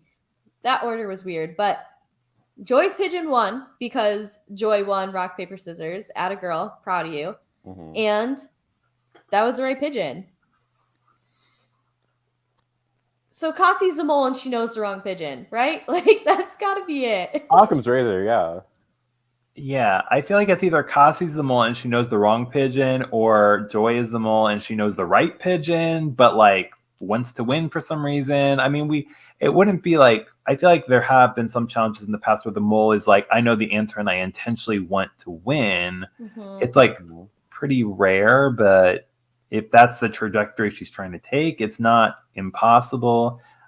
To me, watching it, I was like, oh, Cassie is really trying to mess this up because I thought she's a mole. Yeah, I have this thought whenever the group sort of like splits into pairs for a mission or splits into different groups for a mission, like the mole could just not do anything super suspicious and just be banking on the fact that the other team is just going to fuck up somehow, which is risky, but I mean, sometimes a risk worth taking. In this case, it would have been. It's a great strategy. I won't say great. It is a strategy. Mm-hmm. I mean, if you know that Will and Jacob are on the other side, I mean, it's just, yeah, I think that, like, the way Cassie's playing the game is, to me, very, like, traditional, what a mole would do. Mm-hmm. And the way Joy is playing the game is completely chaotic. Mm-hmm. And that's not necessarily a bad mole strategy either, just to be chaotic and do something that no one would expect. So, I would love for a future mole to just be so blatantly the mole, like does everything awfully, but then also lies about themselves entirely. So when you have to answer questions, it's like, we all know that you're the mole, Kari, but we do not believe that you are 6'4" or like whatever it is, you know, like we have to answer these questions. You've given us not a single piece of or like truthful information about you, and it's just a whole different ball game. And I mean, well, I mean, at that point, all the other players would just share their information. Well, I wouldn't share shit, because then no, but like if by you aren't process of getting elimination. anything. No, I meant like the other players wouldn't share, because that's your only way to keep going towards the end. I just want a really, really, really rogue mole one season, like just wild out. Just swing your mole tail around, let it fly. I think I've seen like 1 or 2 Dutch seasons that are kind of like that to a lesser degree. The mole is just like pretty in your face, and like they really win almost nothing. It does happen occasionally on Dutch mole, but like it's so different, and I feel like there's certain cultural elements in like the difference between like the European versus the American. Like I think the American version is so much more in your face, like so much more, well, especially this season, so much more like confrontational. Yeah, we love a good confrontation on our reality TV, so it makes sense. Let's check back in with Jacob and Will, Pinky and the Brain, and they can argue over who is the brain. So they're sitting there not having done much, and they hear the phone ring for the restaurant, and someone named Jimmy placing the order for the pizza that they had talked about however earlier in their mission. And this is being delivered to Jimmy Vascos. They're regular. They know where he lives. So they wait for the pizza to get made. And once the pizza is made, there's 10 minutes left. And the delivery guy that Jacob had talked to earlier takes the pizza, gets on his bike. They get in their taxi. And as they start following the pizza guy, another delivery guy dressed the exact same way pulls up. And then a third one pulls up, and they go about. Now, regional question for you. Do you call this a roundabout or a rotary? Roundabout. I say roundabout. Okay. In like the Massachusetts, at least, area, rotary. But I use roundabout more just because I feel like it makes more sense than rotary. And plus people don't then question you like, what do you mean take this exit at the rotary? So the roundabout, there's 3 of them. I loved this. Yeah, it was like a little like 3-man Monty game. I loved it. This was like one of my favorite moments of this whole season, honestly, because it was just so comical. It was like it was kind of giving like the Shriner cars going around in a circle. It's just like they all were just kind traffic of circle. yeah, they all were just Sorry. kind of like it's not like they just went once around. They kind of like it seems like they spent like they did a couple times laps going around the circle. Mhm. And Mhm. it's just like I'm imagining just like what they were thinking as like as Alex's like omniscient host voice comes in and is like, remember, you need to be observant this whole time. And then you just see like them following these like three.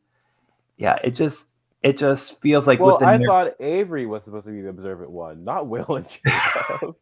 Like we had a whole vote about this. That's true. Yeah.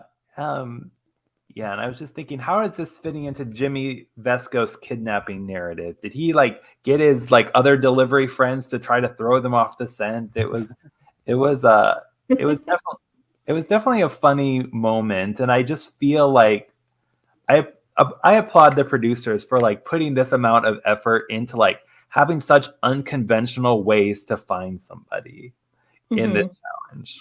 It was a lot of fun.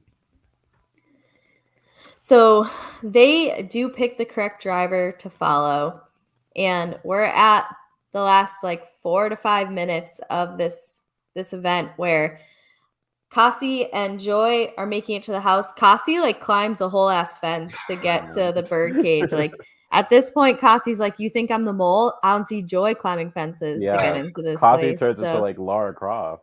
Yeah, it is funny where Cassie's been like kind of out of it this whole like challenge so far, and then suddenly she's like, "Yeah, I'm climbing the fence." So it was entertaining to see for sure. And they get to the bird cage. They unlock their lock. And I think it's Joy was like, "Do we need the other team to get you out?" And Avery's like, "Yeah, who's going to unlock this other lock, Joy? Like, what do you think? How is this happening?"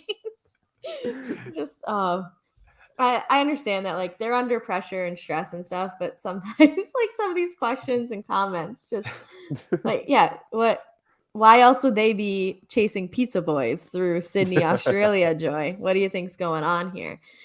So we end up seeing that Jacob and Will finish the mission maybe like a minute too late. It's not too far after the time is off. So we're a little frustrated. There's frustration all around. But we get Avery in her confessional, like we said, saying, "Did I see the phone number? Did I not see the phone number? Am I the mole?" Avery, that was sneaky. I don't know if you're the mole or not, Very but sneaky. that was sneaky. It may be unnecessary, but definitely sneaky. What did you think of the ending of this, Nate? I think that first of all, I think with editing, this show has done a good job about making it seem like either they got there like 1 second before or they got there 1 second after. And I feel like it was probably like a little bit longer. Like, I don't know if they were sitting there a while and then they come out and they're like, "Oh, there they are." But they made it seem like it was like just too late. And I just want to point out, this is the second time Jacob shows up like a minute too late, which was interesting. I know that it was like a taxi, so I don't want to necessarily say it was all his fault this time. But I think with Avery, if it was like fake sabotage, it's a better fake sabotage than just throwing your gear on the ground. Yeah. And then people ask you like, "Hey, did you throw your gear on the ground?" "Oh, yeah." Yeah. Sorry. Oops, I guess. So I think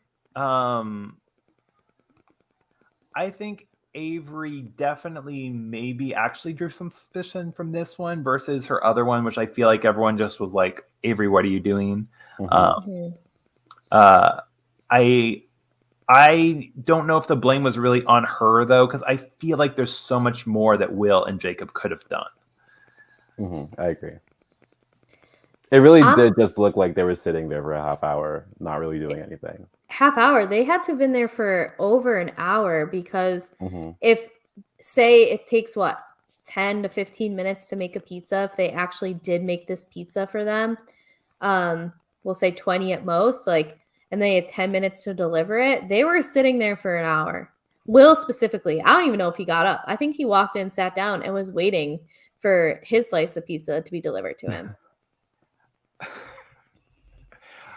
The issue I have with Avery here is we've seen people locked in a jail cell earlier this season who tore apart mattresses. Jacob looked like he was a pigeon himself when he came out of that jail cell. He tore apart the pillowcase, right? Avery had like bags of bird food. That pizza, like, how are you not looking through everything for more clues? And so that's why I find it very hard to believe that Avery did not see this phone number on the pizza box. And unless like the bag of birdseed was kind of like when you go to an escape room and they're like, do not destroy the furniture. Like there's no clues in the Pigeon furniture. Jimmy's personal bird Yeah, like we do. It's Pigeon Jimmy is already a high enough appearance fee for us to pay. We do not want to have to pay for the bird food that you mess up in addition to.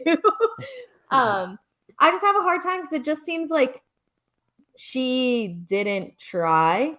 And it could be the whole like Cassie thing of, well, I only took it because you said I'm the most trustworthy, so I need you to think that I'm not trustworthy. And like, oh, you said I'm observant, so now I'm not going to be observant. Like, I'm going to do the exact opposite of what you've picked me to do. But I just have a really, really, really hard time believing that Avery didn't see the phone number on there. No, 100%. I agree with that. Yes, and it is so suspicious, and I definitely have to think it was intentional by Avery.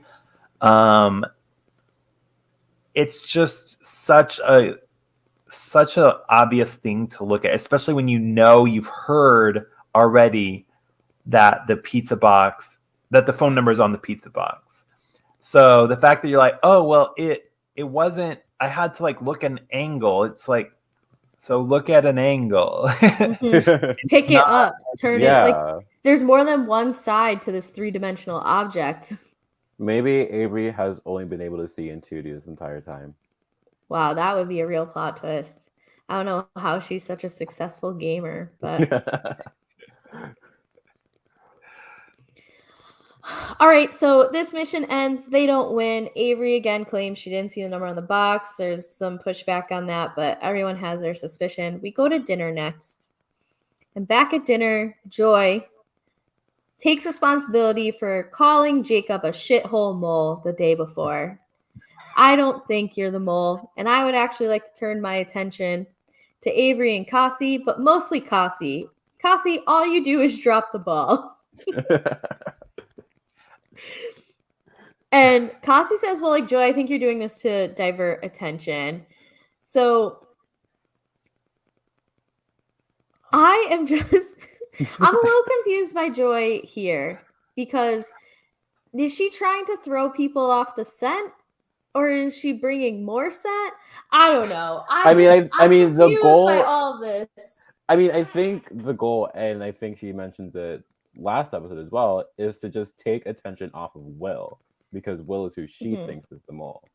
So as long as anyone is getting attention, as long as it's not Will, Joy's happy. Yeah, so I noted that to me when Joy brought this up, I felt like Avery just kind of blew it off and was like, oh, Joy's being Joy again. But Cassie, when she heard her name come up, like I felt like she had more of a concerned look on her face. Like she seemed like she did not want Joy to be bringing up her name.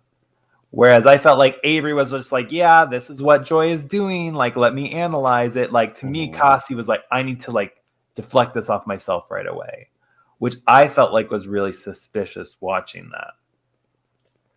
I could be suspicious, but I also took it more as like because Joy specified that she was more so targeting Kasi, Avery was like, okay, I'm not really going to get myself involved. I have nothing to worry about. Joy is focused on Kasi right now. So see that. New to our live shows, but very active in the comments, which Martin, thank you. We love that you found us on Spotify and then you made your way over here. Big shout out to you for that. He says if Joy is right about Will, I will cackle. And to skip to the end of this, we have our quiz. We can talk about who throws things where, but we find out that Kasi, Avery, and Will? Yes, Will, right? Yes. Yeah. Are all safe. I didn't write this down. That was dumb. And just because I didn't expect the episode to end, I was like, they're not going to do this to me. And then they did. Assholes. I audibly shouted no when the episode ended. I think I yelled, this fucking show. So I'm in the same boat. And we're down to either Joy or Jacob, which means Jacob's been putting his questions supposedly on Joy. Joy's supposedly been putting her questions on Will. That if Joy makes it through this round here, there's a good chance that, like, there's a strong chance that Will is the mole. And if that's true, I have been spewing such bullshit all season. So I think like 2 episodes ago, like I would have been like, absolutely no way is Will the mole. But the more I start to think about it, the more I'm like, it's definitely not impossible at all. Because even thinking back to challenges like when he was swimming, like they didn't end up winning, and it took him forever. Like there's just certain things where like I think he's always made himself out to be the hero more than he actually has been. Yeah. See, I haven't chalked that up to him being a mole. I've chalked that up to him being a straight white man. So that might be my fault for viewing it that way. I mean, I think the Venn diagram is rightfully so a Venn diagram. Not a circle, not 2 separate circles, but I think Will fits in that overlap of mole and straight white man. And it is possible as a mole that he's been playing this character the whole time. If that is like, if that is his mole persona, that he is like it, like you know, he's really tried to like be in like the Dutch season. They're always like, oh, the fanatical players, the players who like are just so highly competitive that they just feel like they can't lose on anything. And I feel like he's really played that role, and it is a good role for a mole to take, because I do feel like people are not usually as suspicious of those players. I think especially when they're straight white men who are like really buff and like big guys, they're like, oh, well, you're just going to win all the challenges. There's all these like assumptions that are made instantly. And it is possible that he is the mole and has just been playing those up the whole time for his own mole-ish game. We'll backtrack a little. So we have dinner, and we talked about how Joy comes for Kasi a bit. And something that Kasi has been very good at doing in this season is just being very stoic. Like, have you seen Kasi show anything besides whatever demeanor? She was actually pretty distraught with Dom's elimination, I think. Yeah. Good point. Yeah, she did say that they were close. But for the most part, yeah, Kasi has not been one to show a lot of emotion. Yeah, she just sits there and responds in a very calm way. So she takes whatever Joy is saying at her, and Avery says out loud what we got in a confessional from her when Joy did this with Jacob. And she says, I think it's a strategy to throw suspicion at people who are not your actual suspects. So who's to say who Joy, I mean, given we think that she's voting for Will, so she's throwing suspicion at everybody but Will. If that's the case, then is Avery now considering Will because it's the only one she hasn't called out? Or is it like, well, maybe she did it the first time to be a decoy for the second time, or maybe a second time is a decoy for the first time or whatever. And regardless of whatever the actual game plan is, there's so many options that it's an extra level of paranoia that Joy is adding into this game. I thought Nitro licked my foot, but his tongue felt very weird. And it was actually the bottom of his paw. And so I was like very concerned that my dog's tongue felt like sandpaper for a second. So that was that like very weird reaction in the middle of my sentence. Just had to explain myself. But no worries. Nitro's tongue's not weird. Proceed.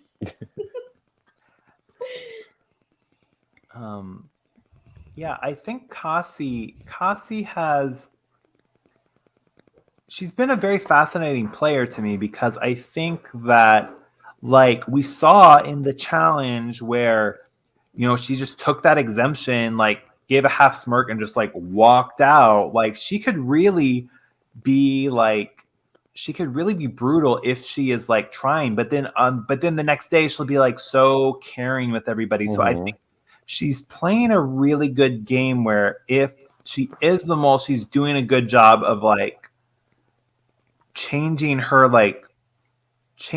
reactions to fit the need of that moment. And I think if she's a player, she's doing a good job of like being stoic enough where people naturally, I think if you're stoic in the mole, people are going to be like, oh, that's suspicious. So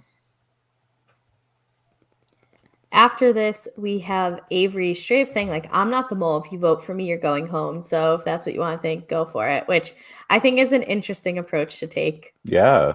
I mean, because what if someone calls the bluff and you are the mole? They're going home. Oh, never mind. What Gary's saying. My bad. Yeah. Yeah. I think I wrote down like, yeah, why is Avery saying she's not the mole? It is like, I don't feel like if you're the mole, I mean, but then there's always the double bluff. Like, yeah, I mean, they're all playing like 5 different mind games with each other. Yes. I think the double bluff has almost become the norm in a way where like a double negative brings it back to what it's originally supposed to mean, that all of them are starting at double bluff as their status quo. And so we're just at the number of bluffs. We're at like BB bluff level here of bluffs. Like there's a lot of bluffs going on.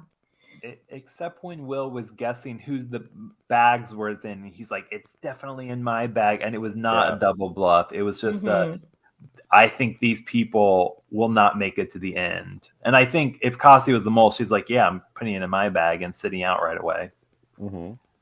Well, speaking of bluffs, Alex is on the same page as us. And she's like, all right, raise your hand if you've lied in what did she say, in the last 24 hours or in this game? I can't even remember. I think in this game. Like, raise your hand if you haven't lied in this game. Yeah, and Joy raises her hand and Jacob raises his hand. Joy's like, I don't lie. Yeah, I feel like these were both very interesting. The fact that both of these people raised their hand, it's like well, I think from Jacob, it was just more of like Jacob being Jacob and not being super serious about what he was doing. Yeah. The look that Alex gave him when she raised or when he raised his hand. I think that was in our podcast earlier. I said that she tweeted, I didn't know who the mole was through taping. And she put in parentheses, like, can't you tell by my face in this picture? And I think it was this, because the face looked very familiar of like, are you serious? And her facial expression was all of our facial expressions of the like, shut the fuck up, Jacob. Put your hand down. Be for real right now, Jacob. Everybody has lied so much by this point that I think Alex's reaction was really perfect. I do want to bring up a valid point by Avery, which she's like, I don't consider it lying. I just consider it part of the game. And I think that that is something that a lot of people on these games, whether it's Big Brother, The Mole, Survivor, some online one-night mini org that you play, like, lying is the expectation and holding it against people or like using it as a tool for leverage in a way, to me is just like, oh, come on. Like we all gotta lie. Like that's just, we're on the mole. If we weren't lying, then like why are we on the mole? Yeah. I think there are some seasons you see where people put too much trust in each other. I'm not gonna give the situation. I'm just gonna say Mole 2 US version where a contestant who goes really far suddenly spills the beans about everything they know, and it ends up screwing them over. So I think that people coming in this season rightly, even the one alliance we saw this season, like Avery admits, yeah, I didn't tell Pranav like all these different things. So I think it's very clear that nobody has trust in each other, which is exactly what you should do in the mole. I get so annoyed in these seasons where people are like, I'm going to have a 2 or 3 person alliance in the mole, and then I'm going to make it to the end and lose to them in the quiz. Like, just keep your mouth shut. Yeah. I mean, it's fine if you're not playing to win, but then why are you playing at all? I've said it once on this podcast, and I'll say it again. If you ain't first, you're last. Quote, Ricky Bobby. Well, Ricky Bobby's dad, who doesn't remember saying it. Yeah. In the elimination part during the quiz, not the execution, but the elimination, Will is suspicious of Avery and Joy. Avery, I wrote something that isn't a complete sentence. Avery is on to Joy's trajectory as a player. So kind of like what we've identified in the she sucked for a while and now she's balling out and bringing in more money than Will, who is supposedly our big money guy. But she is suspicious about Jacob still. Avery thinks it's weird that Jacob doesn't ask any questions. And that is interesting to me. That confessional line of like, oh, so does he just listen to everything, or is he the mole because he doesn't need to ask questions? I feel like Jacob is bringing like a very doofy dad type of energy to the character he's playing in this show. I don't want to say that's necessarily him in his real life, because like he says he's a firefighter. Like I just feel like if he's a firefighter, he definitely has like a fast speed that he's going on. Like he definitely can do all these things. I think it's just for the purpose of the show, he seems to be playing up this very like doofy energy that seems to be working in terms of like he's convinced several people at least that he's the mole. If he's not the mole, he's doing a good job of keeping himself in the spotlight enough to make people think he is. Yeah, agreed. Absolutely. And Jacob thinks that Avery is a liar in return, which, to be fair, she is, but it's part of the game. That's what she said. I have to lie. Cassie thinks the mole is Joy because she keeps everyone on their toes and she keeps throwing out accusations, and Joy thinks Will is the mole. So that's the info we get from this quiz. It's probably one of the first times that we're hearing Cassie straight up say. Yeah, I was literally about to ask, is this the first time we've had Cassie have a confessional while taking a quiz? I think so. At least something like worthwhile where she names names. Yeah. And if Cassie is the mole, I do feel like I've seen some mole seasons where like the mole does not get a lot of screen time. I think it is kind of common to have seasons where the mole is not the main character, the mole is not the narrator. The mole kind of does get a bit of screen time, but a lot of the confessionals are much more generic than specifically focused on players, or they get to the end and they're kind of like, I don't know, I'm unsure. So I do feel like it's interesting that we haven't heard a lot about Cassie's. I mean, she did say earlier in the episode that she thought that Joy lost a lot of money in previous challenges, and she brought it up again when Joy confronted her. But it feels like the most definitive, like, I really think Joy is the mole that we've got out of her. Yeah. And for it to be Joy, for her to be targeting, to have that be the first time we're getting like concrete evidence of that after 8 episodes, it is a little suspicious considering how many other people have been suspicious of Joy. Yeah, very true. Great point with that. And as we said, we get to the part where the cell phone lights up. Is it green? Is it red? TBD. So we find out that we have to wait until next Friday to determine if it's going to be Joy or Jacob going home. So first, let's take some predictions because the trailer for next week did a great job in not spoiling it for us. So shout out again, Mole producers. Thank you for not being like the challenge because they are the worst Who will with that. spoil who makes a final? Yeah. Yeah, they basically are just like, here's actually who won the season. We're showing them with TJ at the top of a mountain. But anyway, Nate, who do you think's going home? Okay, so I think based on we know Jacob is next, and second to last is a much more kind of climactic spot for someone to get eliminated than last. Because last is like, oh well, it has to be me. And that has happened before in episodes of The Mole. But I feel like production has staged everything so specifically this season that I kind of feel like it might not be completely random. I think my guess is probably that it's Jacob. And I think if it is Jacob, I'm kind of wondering if he did. I know he was talking about Avery. Like, did he switch his vote to Avery in this episode? And like his vote switching to Avery, and Avery's clearly not the mole. Is that what lost it for him? If Joy goes home, I think all the contestants will be pretty shocked because I really feel like either she is the mole or she is going to win the game just because everybody else thinks she's the mole. JD, what do you think? I'm actually kind of an opposite mind. I think to have so much of the quiz and its results in this episode, you're really going to leave a cliffhanger to take out Jacob versus Joy. Like, sure, Jacob is the next name up, and like you mentioned, Nate, there have been historically episodes of The Mole where the last person check is the one eliminated. I could see it happening here. I can see episode 9 in part being like a big send-off for Joy. But I'm also thinking, if Joy is so set on Will, why hasn't she been eliminated yet?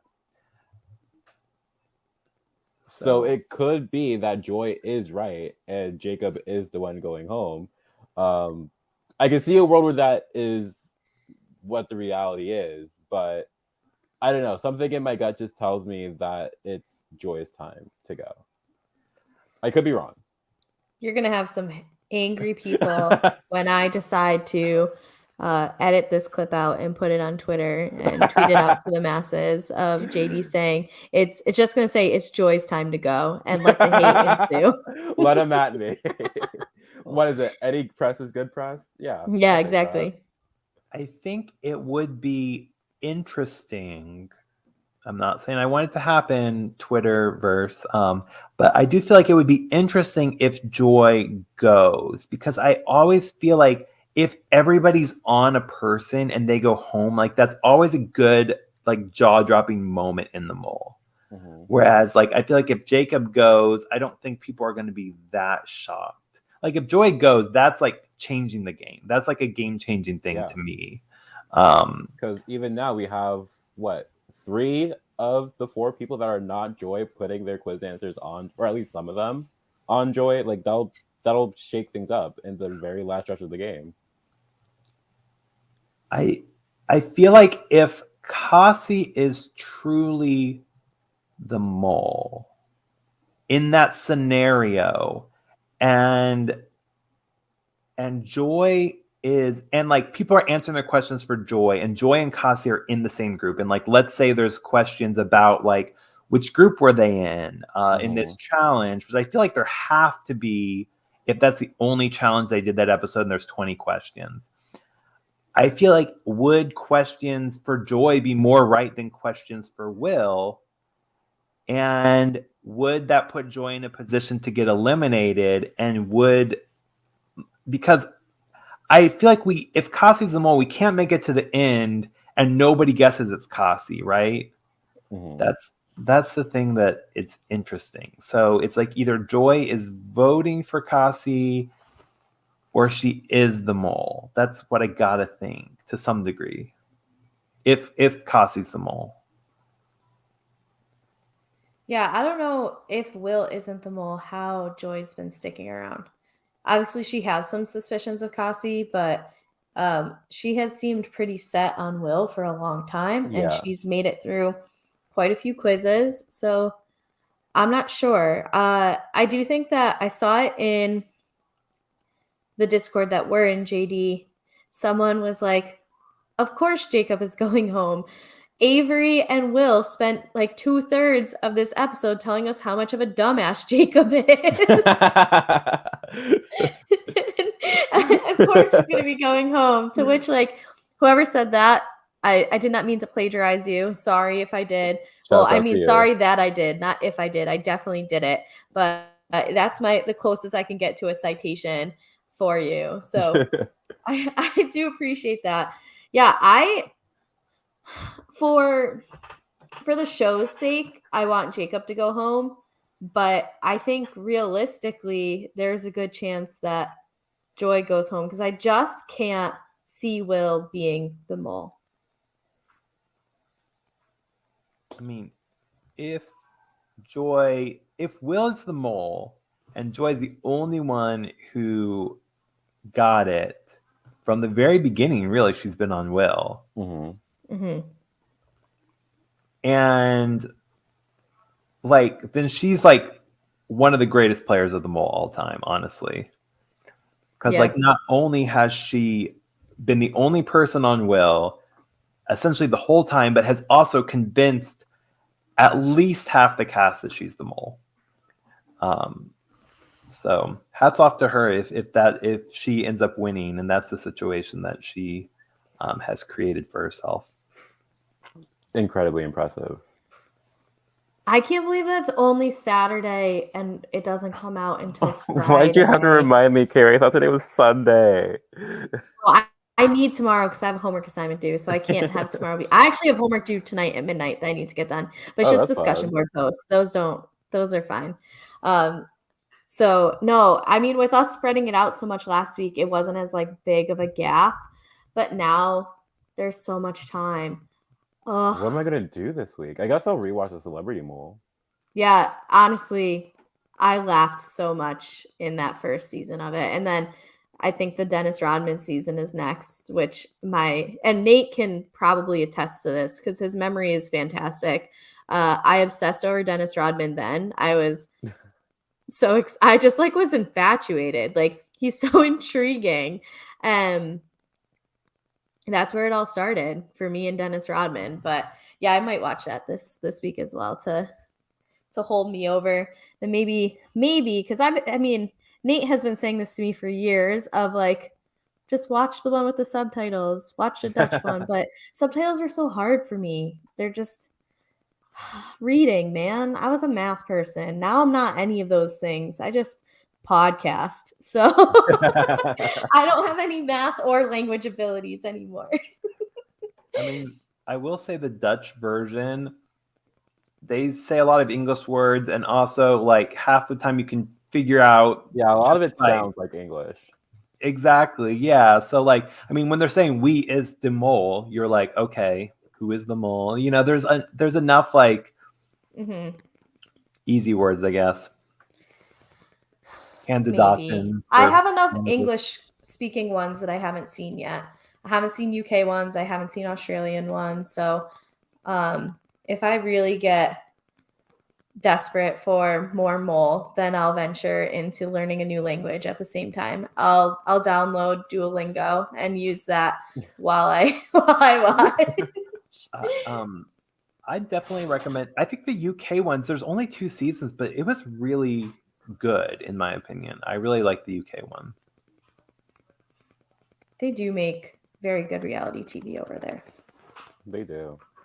Love Island, Chef's Kiss. The Circle UK. Oh. Yeah, the Circle UK was so good. The last season of the Circle UK buried that show's grave and put the dirt back on top of it because we're not getting any more. It's officially canceled over there. We have a question that is probably specifically for you, Nate. Is the UK and Australian mole any good? You did just give your UK rating, but what about Australian mole? So, okay, I will say Australian mole. Australian mole is very hit or miss for me. Like I feel like UK had the 2 seasons; they were both really great, and then it got canceled. Australian mole, it's like they had a couple seasons. The first season I watched, I did not like at all. The second season was amazing.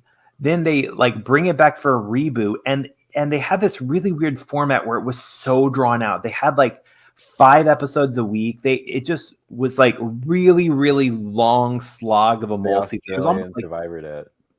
Yeah, it was like Australian Survivor or Big Brother, essentially.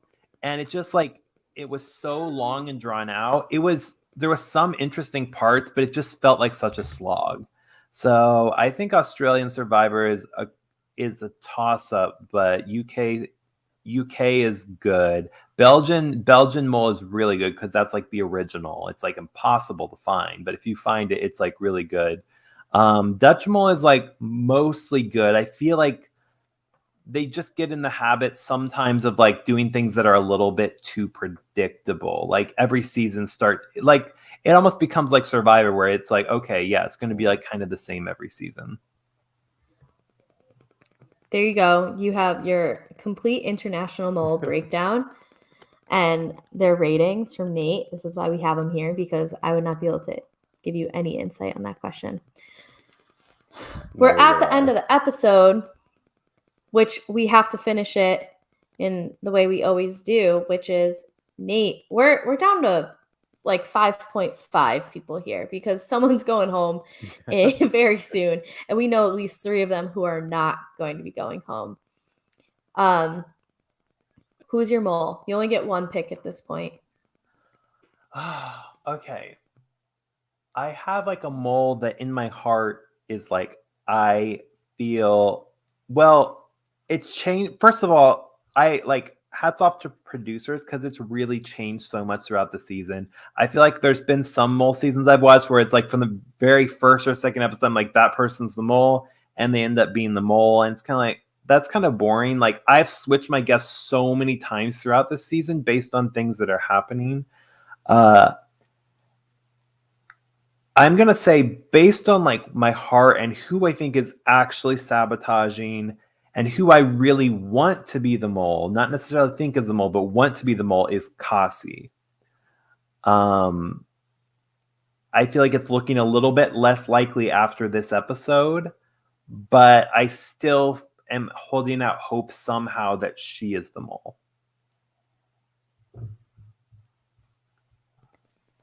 JD?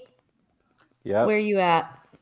There was a plane in episode 1. So there was a plane in episode 1. Don't forget. But I also do think that at this top of episode 9, we are going to see Joy eliminated. And part of that is because I still believe Jacob is our mole. I've been saying it since I think like the first or second episode. I haven't been convinced that Jacob isn't the mole.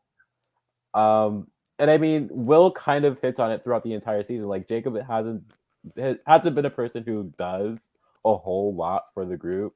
Like he talks a lot, sure, but as far as adding money to the pot goes, he can't say a whole lot towards that. As far as his suspicions, I feel like he's pretty consistently been suspicious of Avery, where I feel like that has been one of the safer picks. I mean, I feel like Joy might be the only other safer pick if you are not the mole yourself besides Avery. So, I mean, yeah, Jacob this episode doesn't ask any questions. He just lets Avery do her looking around without any guidance towards that. I mean, like nothing, I've yet to be convinced across 8 episodes that Jacob is not the mole.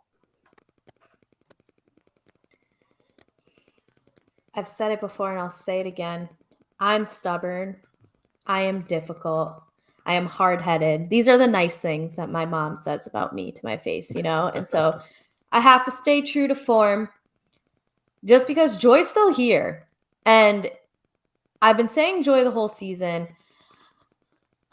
It's very hard to ignore. I know these 3 episodes, and I said this maybe yesterday. I don't know. All of our podcasts blend together at this point. They're starting to. Yeah, they really do. We've had 3 episodes this week where Joy has been a far more productive member of her team. There was 5 episodes last week where she was not. And I think it is very easy to have recency bias in this game and to also just like, highlight the good, because Joy is also going to highlight the good. She's not bringing up the 25K anymore. She's, hey, I pushed Kasi to go and find these pigeons. I pushed Kasi to pick my pigeon. Like, you're able to really harp on the good and maybe slide the bad underneath. She's been putting on these theatrics of like, Jacob, you shithole mole. Kasi, you're no good either. Blah, blah, right? Like, she clearly has a strategy, arguably a bigger strategy, or I don't want to say better, but a more concrete strategy than anybody else in this game. I think Avery is strategic. I think Joy came in with a strategy, with a plan. And so if it ends up being the strategy and plan of a non-mole, great. But there was a plane in episode 1, and Joy is a pilot. And so I am going to stick with Joy, because I think that if I end up being right, I picked it since day 1. And I would like to have that bragging right. And trust me, I'll be the first one to admit that I'm wrong. So it's fine. Like, I'm literally the same boat. If Jacob's phone turns red at the start of the episode, I'd be like, oh, well, okay, I was wrong. Cool. Won't be the first time. Yeah, one of the 2 co-hosts of this mole podcast, their mole's going home. Here. Yeah, it's interesting because I have a similar reason that I think Kasi is the mole, because like, and this is like, I think I viewed it as a clue. I don't think it's actually a clue, but it's just one of those things that popped up, and I was like, like the preview where you see everyone's faces in the little boxes and there's a shadow over it. Mm-hmm. Like, where the head is Kasi, and I'm like, what if that's a clue? And I feel like that combined with Kasi's actions, I'm like, I'm still thinking Kasi, but I'm wavering a lot. I'm really wavering a lot. I'm not sold on anyone. I feel like this show overall has done a really good job of like making sure you're not ruling anyone out. Like, the show is constantly asking you to reconsider who you think is and isn't the mole. Yeah, which makes it enjoyable. I do want to highlight that Martin said I support and vehemently oppose Carrie's prediction, which like is probably true for almost every action I take in my life, and the people in my life are like, I support you, but you're a moron. So it tracks. It absolutely tracks. I am so excited for next Friday. Okay, so I know I complained about this in our last podcast, but no, there's a small little thing that like I'm going to be on a flight to Denver, and I land at 11-ish their time, which means that by the time I get to my friend's house, because I have to like get off the plane, get a train, and get there, like it's only 1 more hour probably until the mole comes out. I might be watching like that first episode. I might be a midnight watcher. Would you? Because I'm not working that day. I mean, I also do not work until Friday afternoons, so I could stay up for it. I could. There's a chance I'm going to be a midnight watcher. And JD, if you're there, yeah, we might have to do like a 3 a.m. podcast. Yeah, I was about to say, like 5 a.m. Eastern, we're live on Silent Podcast. All right, TBD. We'll release next week's schedule once we talk about it. But there's a chance that I'm going to be watching that first episode at least. And I'm hoping, because we also mentioned this in our last podcast, that the last episode is longer than 40 to 45 minutes, because I am interested to see what happens. We're going into next week with, once they eliminate whoever, with 4 people. So we're going to have we're going to need to have another elimination, at least, or this elimination. So we're going to have what? At least one mission before another elimination, and then another mission, and then the final quiz if we're doing a final 3. Yeah. That's a lot to put in. It's a lot of content to stuff into one episode. Yeah, and like basically the 2 episodes that we're getting. So I would not mind if we get like 2 hour-and-a-half episodes where bring us to where they take the final quiz in episode 1, and then even an hour episode for the reunion. But I do not want it to be like, okay, here's your winner, bye, you know, like no explanation. Don't leave it there. Yeah. All I ask is do not leave the show with the winner reveal and the mole reveal and have that be it. I really would hope that they wouldn't do that. Like, I feel like the producers seem to be fans enough of the show that they wouldn't like not tell us the clues. They wouldn't not tell us the sabotage. Like, to me, that has to be the fun of like making these shows, is be like, hey, look at all the things that happened, and like go back to the season and explain. Yeah. So yeah, I would be surprised if they don't do that. Yeah, and I mean, having just rewatched The Celebrity Mole, and the reunion was just so fun because you've, especially all these people who got out early who were like, I was incredibly wrong. Like, there was not, Stephen Baldwin, I think of specifically, was like, I was not right about a single thing that happened in this show. So, spoiler alert, he doesn't win. So, I hope they do it right. I just am a little concerned. Like, the pacing's been great, but if we have to get from 4 to 3 within an episode, that's a lot to put into one episode. So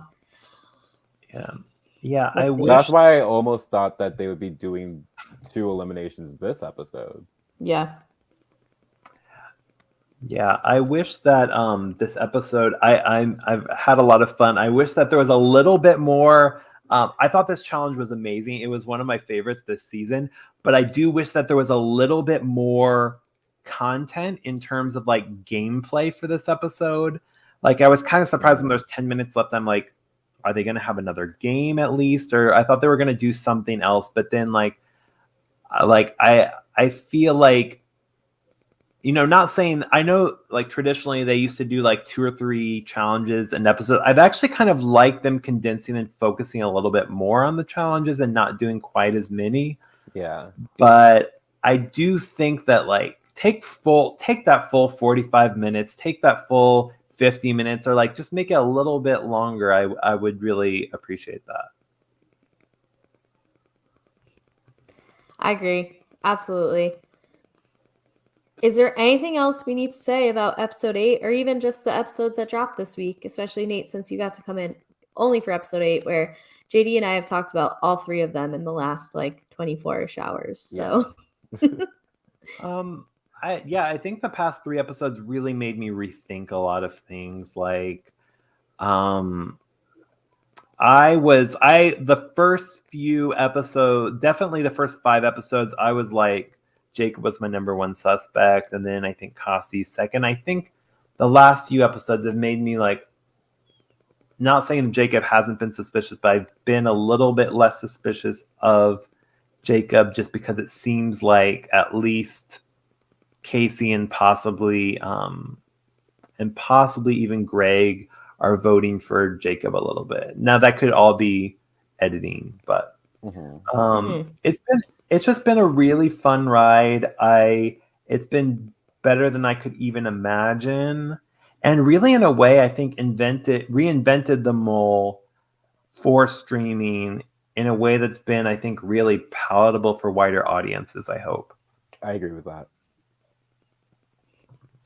Yeah, absolutely. And I think that I'm hoping that they don't just judge the success of this show of who views it within like this first month. You know what I mean? Because I think that it's a good show that like if or when you find it, it'll be a great binge. You don't have to wait for these 6-day cliffhangers of who's going home and that, and just one right after another get into it. Like, this is easily a show that you can sit and watch on a rainy Saturday.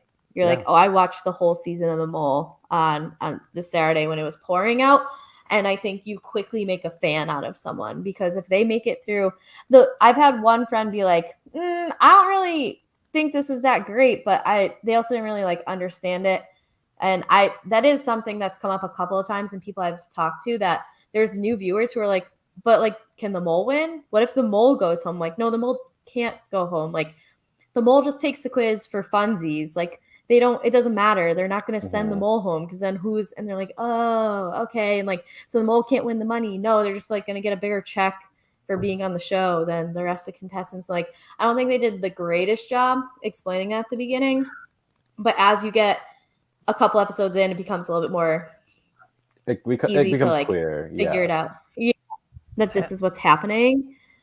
So, I definitely agree that I am just hoping we don't judge success by the month of October, and we let's see what happens over the next couple of months as well, because I do think that it has a very, very good binge ability. It's easy to take in. You want to see what happens next, where like a show like Survivor, for example, someone gets voted off and it's an easy place to cut yourself off. Yeah. They've done a great job to make it for when you can watch all 10 episodes in a row. And if you don't know what's happening, like, you at least want to watch the first 5 minutes of the next episode, and then you're probably stuck there for another hour. So I just want it back. I don't want this to be one and done. Please, Netflix, listen to me. I'm saying I'll it in be a nice devastated if we don't get a second season. After how good this has been, like, honestly, after the 2008 version, I was like, you know what? I'm good. If this is what it's going to be, I'm good. We don't really need another season of this.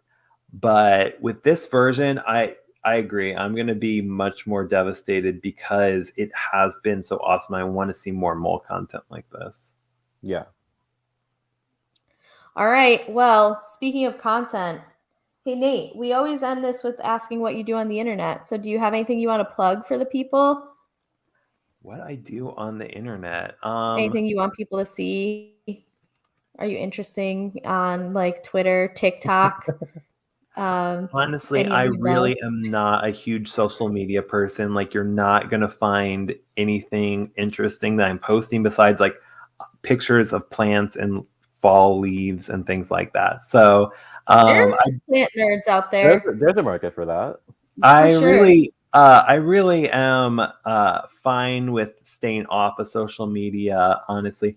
I am happy to come and do this though anytime. Like fingers crossed we have another season. I would love to come back. This has been so much fun. I'm happy to join any like mole Discord you're talking about. I'm not in that, so we'll send you the link. Join more of these things. I feel like maybe in this case it's more like you all sharing more like stuff that I could do, because I don't really have anything else interesting I'm doing that is very like online, I guess. Got it. So we'll get you back. There's a chance. I gotta talk to the people who've been guests, but we might do like a post finale guest run through, so everybody can kind of come on and be like, well, remember what I said 2 weeks ago? I'm an idiot, or like, told you so. Look, and just kind of get to like talk about what they like, how their thoughts developed and where they're at after seeing the finale. So if we can arrange it, we might see you back. We have to kind of flesh that idea out a little bit. But well, follow Nate for plants. JD, where do people follow you, and for what? I am claiming the that didn't make sense. I am the self-proclaimed king of vapid content on the internet. So if that is something you are at all interested in, that is Dead Crush, DeadCrsh, on Twitter, and only Twitter. I am not active anywhere else on social media. I mean, I did plug my B-Reel, which is the exact same thing on last episode's podcast. So if you want to find out what I'm doing at a random time that my phone tells me to every day, I mean, once a day. Once a day, exactly once a day. He's probably playing Sudoku. That's at least once a week. We get for JD's Be Real. Nate, do you know what Be Real is? No, I need you all to explain this stuff to me. Okay, so here's the TLDR. Go ahead, JD. So basically, your phone will go off at a random time in the day. Sometimes it's 2 p.m. Sometimes it's 12:30 in the morning, and just ask you to take a picture. It'll take a picture both with the front camera and the back camera, and you'll just post it for all your friends to see. It doesn't go outside of the people you accept as friends on the app. Mm-hmm. But yeah, it's just like, for me, it's a fun way to just like check on what people are doing because I like being nosy. But it's not for everyone. So I love it just because it's not like, I just feel that my age group wants to portray, not that others don't, but like I'm at the age where people are like married with kids and they want to show like how good of a mom they are, or like, look at the house I just bought or whatever. And I just kind of want to see that like people are normal and not just putting them best selves online, which like, again, I get, but to me it's like kind of cool. And to just see like, oh, it's like, what are my friends doing at 2:00 on a Saturday afternoon? That's cool. Like, oh, you're doing this, or oh, you're home watching TV, whatever. Like, I've had more real conversations with some friends that like I'm not good at keeping in touch with people in general. Like, I'm totally cool with not talking to someone for a year, then being like, hey, someone's messaging me, be like, hey, what's up? I'm not the one who's like, why are you messaging me? I'm like, oh, hi. Felt like I talked to you 2 days ago. So just like an easy way to check in on things. And like when I moved, people are like, oh, you're moving, and blah, blah, blah. And it's like, yeah, and like catching up and stuff. So it's just like an in the moment once a day thing. I'm totally guilty of that because JD, there was one time I texted Kari and I'm like, Kari, I'm in Boston. And she's like, oh yeah, I moved to Chicago. Like,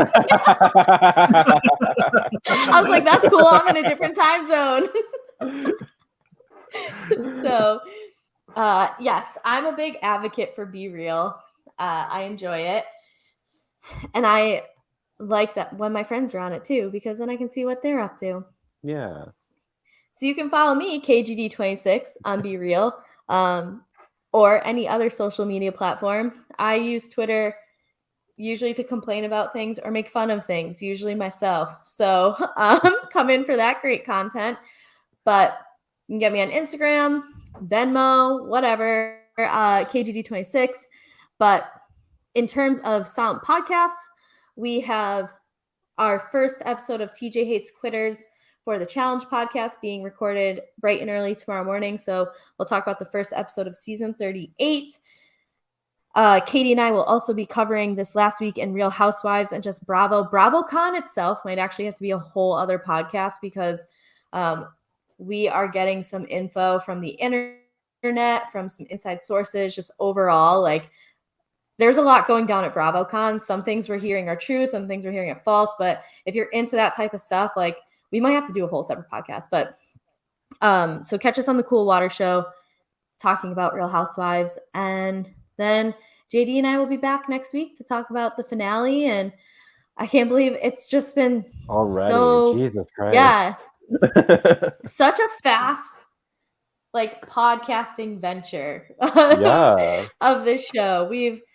But I think we've done it justice by covering every episode. I'm proud of what we're doing. I'm excited to talk about more next week, to know who the mole is, to get to talk about it and reflect on all the dumb things we've said, because I know I've probably said a ton, and all the smart things that he's probably said, and hopefully get all of our guests back and ask them about their stuff. And so in conclusion, I'm just excited. I'm excited. But I didn't do this last podcast, so I better do it this time because I know we have a bunch of people listening to us live. Hey, if you like this, you should be listening to us in either podcast form or YouTube form. We've got 15 live listeners right now. We were up to like 20 at one point, which was sick. Wow. But we're on Twitch and YouTube, Silent Podcast. Search, subscribe. We do a bunch of reality TV content. We do scripted TV content as well. So other things that are going on right now, we have Amazing Race content. We have Andor, the Star Wars show. Katie's also doing House of Dragons. We just finished up with the Big Brother season. our Big Brother crew. So Katie, Isaiah, Josiane, Lance, they got to talk to Taylor, and that was like the first interview she really gave where she kind of like let her guard down a bit. Everyone was giving it such like rave reviews. So check that out if you're a Big Brother fan. We've got Survivor content from Gia. Gia is like the Nate of Survivor, where she's just an encyclopedia on it. She knows like everything. You like say like, hey, is this person blood? And like Gia knows, she knows her shit. She's got good like she's funny, she's smart. And it's again different content than like your main places for that. Just a lot. We have Lego Masters. We just had an interview with the 2 Lego Master judges.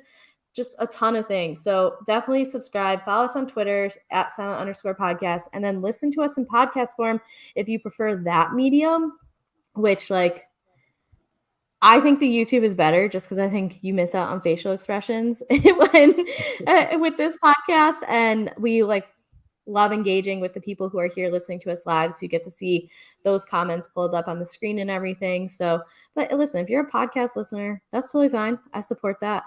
And you can listen to us on Apple, Spotify. We're on there. I'm going to upload all 3 of these podcasts right after this because politely I've just been slacking in terms of getting it done. But hey, it'll be there. So you can listen to all 3 of these back to back. Rate, subscribe, give us a 5-star review, nothing less than 5 stars. If this wasn't a 5-star content, then like wait till the next one. It might be. It will be. And say nice things. Huh? I said it will be. Yeah, it will be. Not might be, it will be.